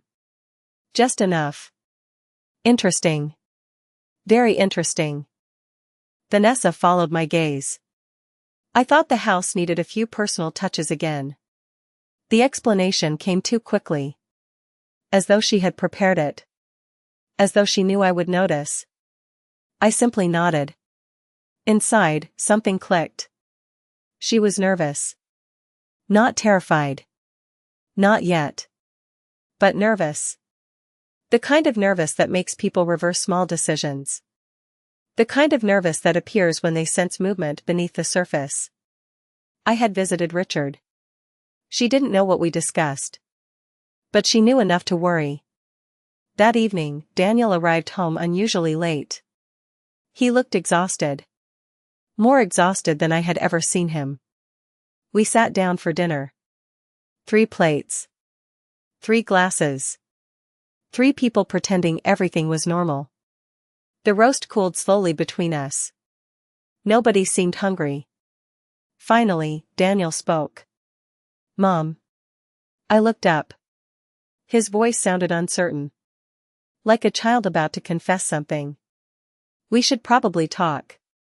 Across the table, Vanessa immediately stiffened. Only slightly. But enough. I remained calm. "About what?" Daniel glanced at his wife. Then away. Then back toward me. The hesitation hurt. Because I recognized it. A man caught between two truths. "We're worried about you." There it was. The sentence landed exactly the way I feared it would. Not concern. Strategy. My fork stopped moving. The room suddenly felt very quiet. "We?" Daniel swallowed. "Vanessa and I." "Of course." I looked down at my plate. Not because I was emotional. Because I wanted to think before speaking. Richard's warning echoed in my mind. "Don't show your hand." Across the table, Vanessa finally joined in. Her voice sounded gentle. Carefully gentle. The kind people use when speaking to someone they want others to believe is fragile. "You've been through so much since Harold passed." There it was again. The same script. The same narrative. Repeated over and over. Until eventually people stopped questioning it. I remained silent. That seemed to encourage her. "We've noticed you've been forgetting things." My pulse slowed. Strangely. Not faster.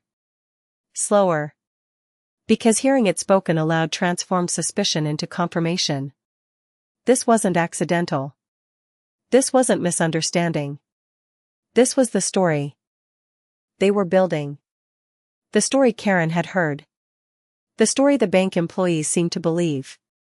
The story spreading quietly through town. The grieving widow.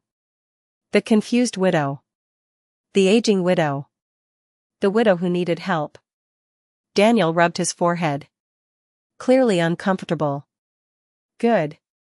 He should have been. Because for the first time, he was hearing how ugly the story sounded when spoken out loud. Vanessa continued.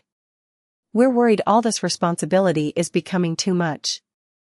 Responsibility. Another interesting word. Not grief. Not loneliness. Responsibility. Meaning property. Accounts. Documents. Authority. The conversation was finally revealing its true purpose. I looked directly at her. What responsibility? The question caught her off guard. She blinked. Then smiled. Again. Always the smile. The ranch. There it was. Finally. The ranch. Not my health. Not my happiness. The ranch. The room fell silent. I could feel Daniel shrinking into himself. A man trapped between loyalty and guilt.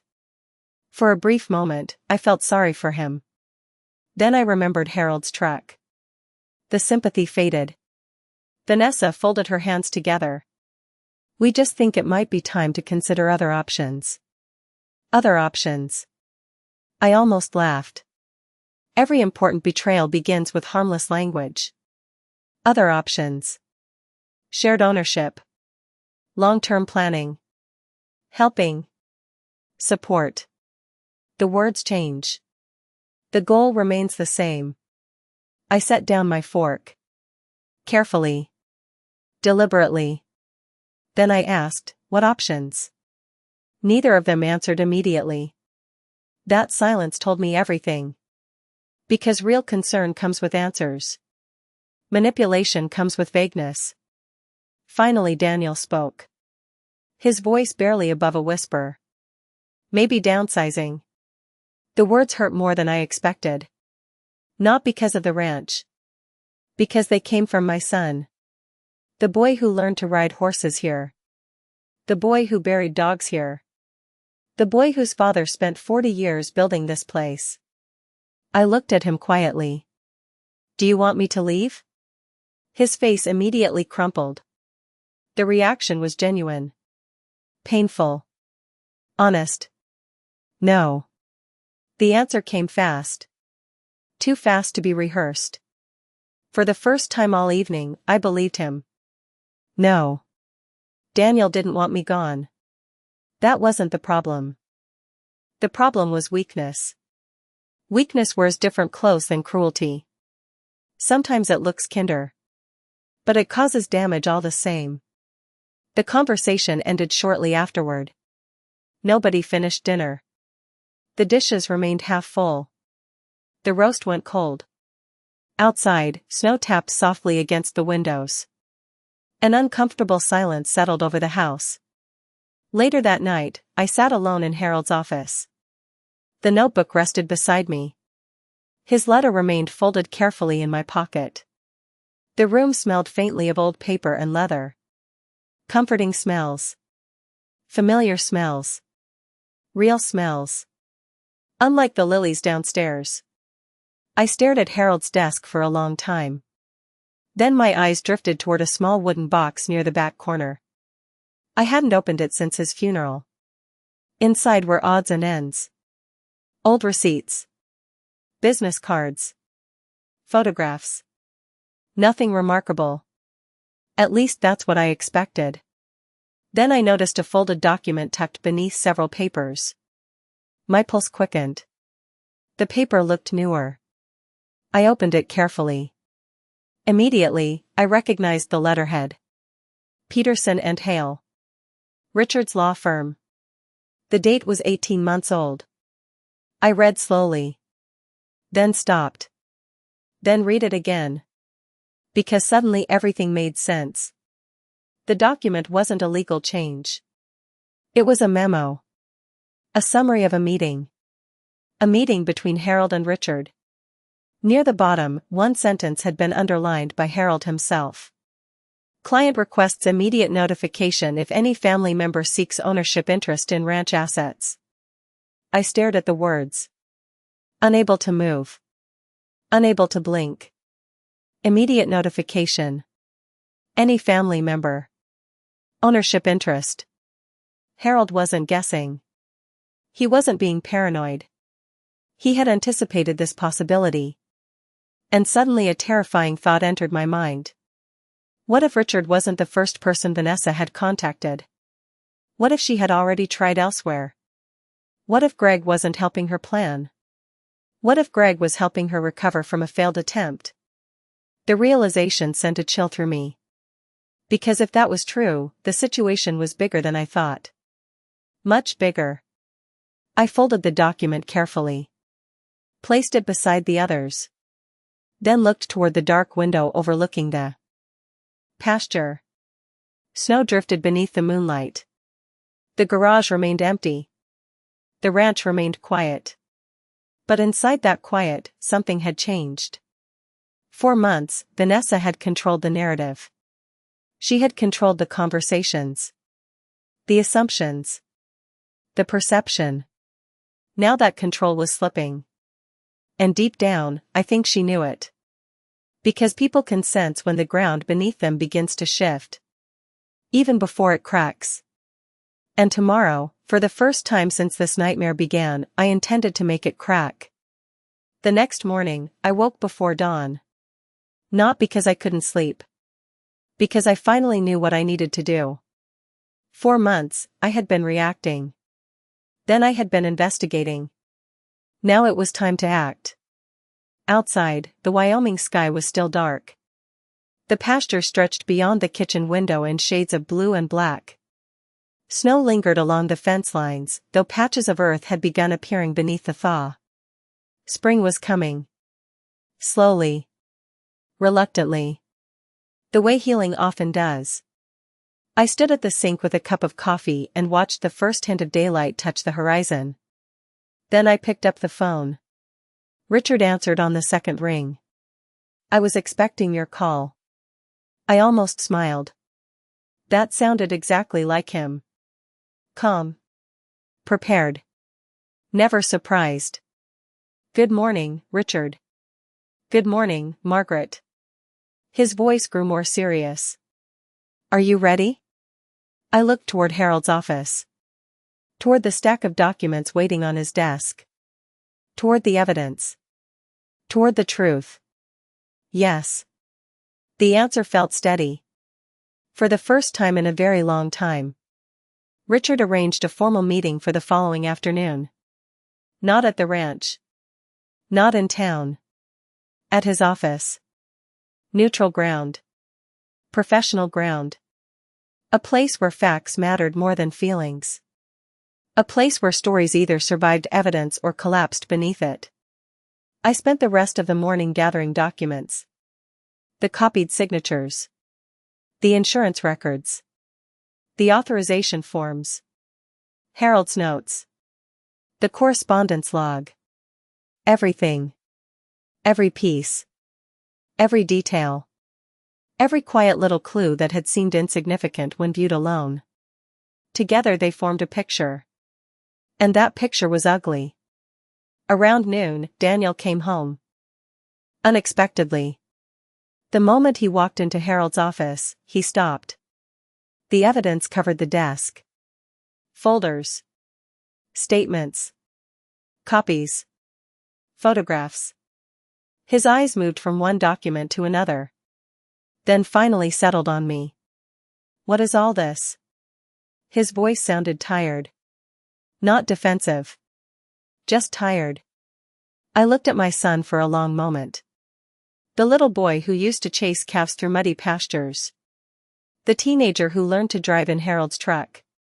The man who had spent months looking away because looking directly at the truth felt too painful. Sit down.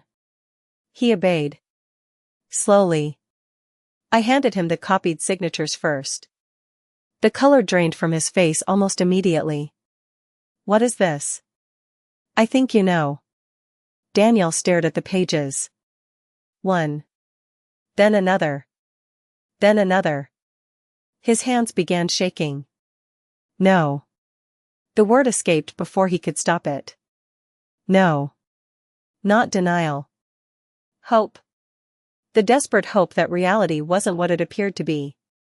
I understood. Because I had felt the same thing. I found them in the basement. The silence that followed felt endless. Finally Daniel lowered the papers. His eyes looked older somehow. Older than 39. Older than grief. Older than exhaustion. The look of a man watching his life change shape. Mom. His voice cracked. Then disappeared completely. I reached across the desk. Not to comfort him. Simply to slide Harold's letter toward him. Daniel read it slowly. Especially the final line. Trust your memory more than other people's explanations. When he finished, he closed his eyes. For several seconds, neither of us spoke. Then he whispered, Dad knew. I looked toward the window. Snow drifted lazily across the pasture. Maybe. Daniel swallowed hard. Then asked the question that mattered most. What happens now? I thought about it. About Harold. About Vanessa. About family. About consequences. Then I answered honestly. The truth. That afternoon felt strangely quiet. Vanessa remained upstairs most of the day. The house seemed to hold its breath. Everyone sensed something approaching. Nobody wanted to say it aloud. The next morning arrived cold and bright. Richard's office sat exactly where it always had. Brick building. Second floor. Large windows. Overlooking downtown Casper. The waiting room felt smaller than I remembered. Perhaps because this time I wasn't grieving. I was preparing. Daniel arrived with me. That surprised me. And meant more than he probably realized. Vanessa arrived 20 minutes later. Alone. The moment she saw Daniel sitting beside me, something changed in her expression. Only slightly. But enough. For the first time since this began, she looked uncertain. Not worried. Uncertain. Because uncertainty appears when control starts slipping away. The meeting began promptly. Richard sat at the head of the table. A legal assistant occupied one side. The rest of us sat opposite each other. Family. Yet somehow strangers. Richard spoke first. Professional. Measured. Calm. He outlined the purpose of the meeting. Then he began presenting documents. One by one. The insurance correspondence. The authorization forms. The inquiries regarding shared ownership. The missing vehicle records. The copied signatures. The room grew quieter with every page. Vanessa tried to maintain composure. For a while, she succeeded. Then Richard placed the photocopied signatures in front of her. Everything changed. The confidence disappeared. Not completely. But enough. I watched her carefully. The same way she had watched me for months. The same way she had studied everyone around her. Now the roles had reversed. And suddenly she looked very human. Not powerful. Not manipulative. Afraid. Richard folded his hands. Can you explain these? Silence. Vanessa looked down. Then away. Then toward Daniel. Searching. Hoping. For rescue. For support. For something. Daniel remained motionless. That hurt her more than any accusation. I could see it. Because for months she had counted on one thing. Daniel's hesitation. His inability to choose. Today that hesitation was gone. Finally Vanessa spoke. I was trying to help. The words sounded weak now. Fragile. Because once evidence appears, excuses lose weight. Richard nodded politely. Help whom? Silence. Again. Then she laughed. A short bitter sound. The sound of someone realizing the story they've built is no longer working. You wouldn't understand. For the first time all afternoon, emotion entered her voice. Real emotion. Not performance. Not strategy. Pain. Resentment. Frustration. Years of it. I spent 10 years watching everyone worship this ranch. The room fell silent. Nobody interrupted. Sometimes people reveal the truth when they stop trying to hide it. Vanessa continued. Everything was always about Harold. Her eyes filled with tears. Unexpectedly. Genuinely. Harold's rules. Harold's traditions. Harold's truck. Harold's land. Daniel stared at the table. Unable to meet her eyes. I was never part of it. The words landed heavily. Because for the first time I believed she believed them. Not the forgery. Not the manipulation. The loneliness. That part was real. Which somehow made everything sadder. Not better. Not excusable. Just sadder. She looked directly at me. I got tired of waiting for a place that was never going to be mine. The room remained silent. For a moment, I almost saw the younger version of her. The woman who married my son. The woman who wanted belonging and slowly transformed disappointment into resentment. Then I remembered the signatures. The lies. The truck. The months of quiet manipulation. Compassion did not erase responsibility. It never does. Richard eventually spoke. His voice gentle but firm. Whatever your feelings, none of this was legal. The sentence settled over the room. Simple.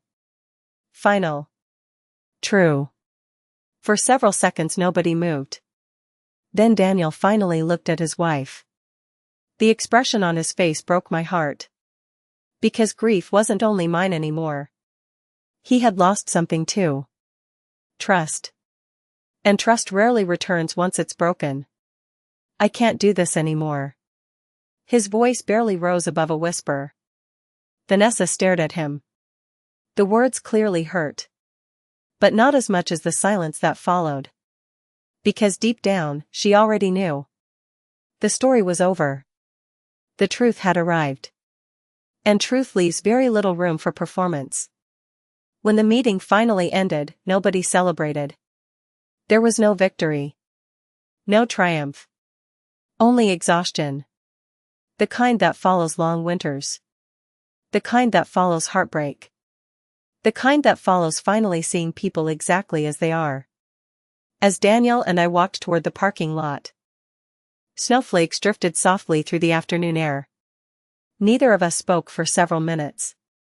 Then he stopped beside my truck and quietly asked, "Do you think Dad would be disappointed in me?" The question hurt more than anything that happened inside Richard's office. Because it came from a son. Not a man. A son.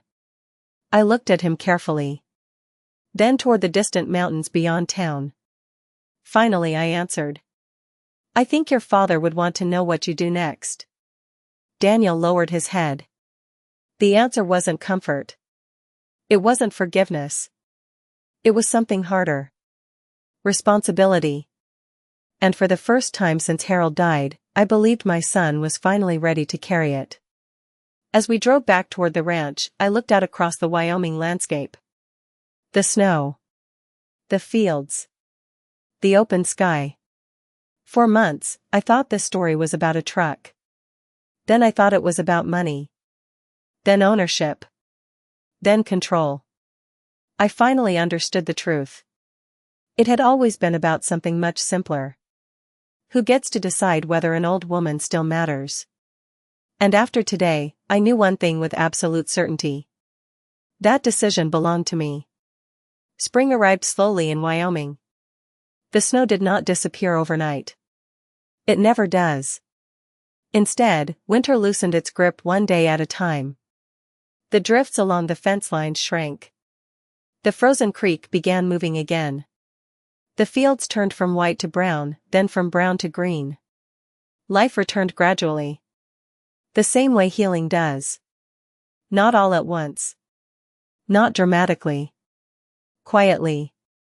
One morning, several weeks after the meeting at Richard's office, I stood on the back porch holding a cup of coffee and watched sunlight spill across the pasture.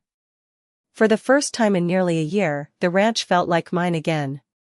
Not because ownership had changed. Because fear had. The fear that had been living inside these walls for months was finally beginning to leave. The legal matters took time. Of course they did. Real life is rarely resolved in a single conversation. There were documents to review. Authorizations to remove. Accounts to secure. Property records to verify. Richard helped with all of it. Patiently. Thoroughly. Exactly the way Harold would have wanted. The authorization granting Vanessa access to my financial information was revoked immediately. Every account was reviewed. Every signature verified. Every piece of paperwork re-examined. The process was exhausting. But strangely comforting. Because each completed task felt like reclaiming another piece of my own life. The storage bin disappeared from the basement. The documents returned to Harold's office. The photographs came back out of storage. One by one. Slowly. Carefully. Back where they belonged. The wedding photograph returned to the hallway. The fishing photograph returned to the living room. The picture of 10-year-old Daniel standing proudly beside Harold's truck returned to the mantel. Small things. Yet not small at all. Because memory matters. The people who dismiss memories usually haven't spent a lifetime building them. Daniel moved into the small apartment above the equipment shed. His decision surprised everyone. Including me. The first evening after he moved, he stood awkwardly on the porch holding a toolbox. I thought maybe some distance would help. I understood. Not because he needed punishment. Because he needed space to become honest with himself. Some wounds heal better when people stop pretending they aren't wounded. The weeks that followed weren't easy. Mother and son do not repair years of avoidance through a single apology. Real healing doesn't work that way. Some mornings, Daniel helped repair fences. Some afternoons, he fixed equipment Harold never had the chance to finish. Sometimes we worked together. Sometimes we didn't. Some days we spoke for hours. Other days only a few words. But something important had changed. The pretending was gone. And that mattered more than perfection. One evening, nearly 2 months after the meeting, Daniel sat beside me on the porch. The sunset painted the fields gold. Neither of us spoke for a while. Then he finally said, "I should have listened sooner." The statement hung between us. Simple. Honest. Painful. I looked toward the pasture. Toward the place where Harold used to stand checking fences at dusk. Yes. Daniel nodded slowly. No argument. No excuses. No explanations. Just acceptance. The response seemed to surprise him. Perhaps he expected comfort. Perhaps forgiveness. But forgiveness isn't the same thing as pretending nothing happened. The silence stretched. Then I placed my hand gently over his. Not because everything was fixed. Because healing had finally begun. There is a difference. Vanessa left Wyoming shortly afterward. I heard she moved closer to her sister in Colorado. The information came through mutual acquaintances. Small-town networks have a way of carrying news. I never called her. She never called me. Some people imagine stories like this end with dramatic confrontations. Final speeches. Public humiliation. Revenge. Life rarely works that way. Sometimes people simply leave. And what remains behind is not victory. It's absence. A different kind of grief. One afternoon, several months later, I received a letter. No return address. I recognized the handwriting immediately. Vanessa. For several minutes, I simply stared at the envelope. Then I opened it. The letter wasn't long. There were no excuses. No justifications. No attempts to rewrite history. Only one sentence stayed with me. I spent so much time trying to belong that I forgot how to be grateful for what I already had. I read it twice. Then folded it carefully. Not because it changed anything. Because sometimes understanding arrives too late. The consequences remain anyway. I never replied. Not out of anger. Out of acceptance. Some conversations no longer need to happen. By late summer, the ranch felt different. Lighter. The house no longer felt crowded with tension. The lilies disappeared. The grandfather clock remained. Tick. Tick. Tick. Steady. Reliable. Like Harold. Like time. Like truth. One Saturday morning, I finally received a call from Mason Reed. The auction manager. The man whose phone call started everything. Mrs. Whitmore. His voice sounded cheerful. I thought you'd want to know. My heart skipped. What? A pause. Then, we located the truck. For a moment, I couldn't speak. The kitchen blurred. Just slightly. Not because I was surprised. Because I had almost stopped hoping.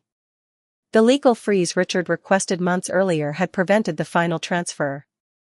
The buyer had cooperated immediately after learning what happened. 3 days later, a familiar engine climbed the ranch driveway.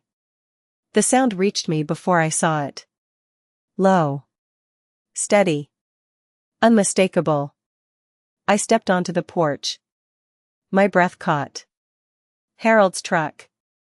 The dark blue Ford rolled slowly toward the barn. The afternoon sunlight reflected off the hood. The sight hit me harder than I expected. Not because it was a truck. Because it was history returning home. Mason stepped out first. Then a second man. The buyer. A retired rancher from outside Cheyenne. He shook my hand firmly. I couldn't keep it after learning the story.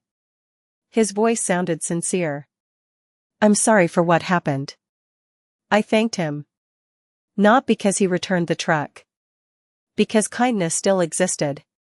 Sometimes, after betrayal, that's important to remember. The men left shortly afterward. I remained standing beside the truck. Alone.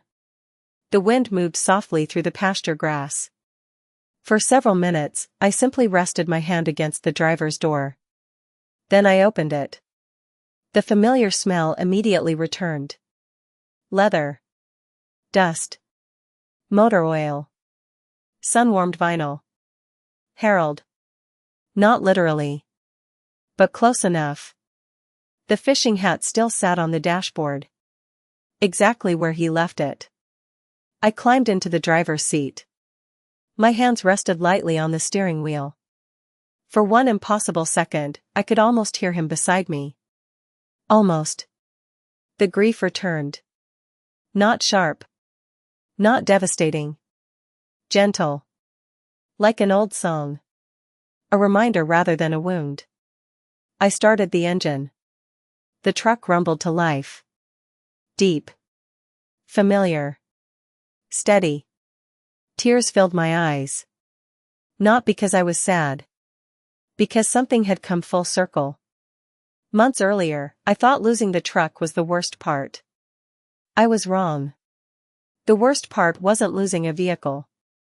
It was realizing how easily people had begun deciding things for me. Speaking for me. Managing me. Erasing me. The truck simply forced me to notice. I drove slowly across the ranch. Past the barn. Past the creek. Past the fields Harold loved. The late afternoon sun stretched long shadows across the grass. Everything looked exactly the same. And completely different. Because I was different. Stronger. Not stronger because I won. Stronger. Because I stopped surrendering my voice. That evening, I parked the truck back inside the garage. It's garage. It's home. Then I sat on the old stool Harold used while washing it. The same stool. The same garage. The same ranch. Only one thing had truly changed. Me. As the sun disappeared beyond the hills, I thought about everything that had happened. The lies. The grief. The loneliness.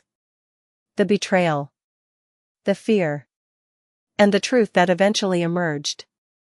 People often assume stories like mine are about money. Property. Inheritance. Ownership. They're wrong. Those things matter. But they were never the heart of it. The heart of it was dignity. The right to be heard. The right to be respected. The right to remain visible in your own life.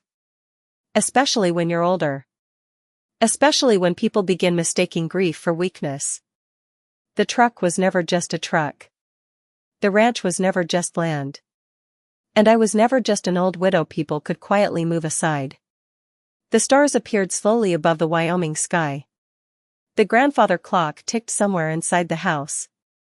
The wind moved softly through the pasture. And for the first time since Harold died, I felt something I thought I had lost forever. Not happiness. Not yet. Something quieter. Something steadier. Peace. The kind that comes when the truth finally stops running. And comes home.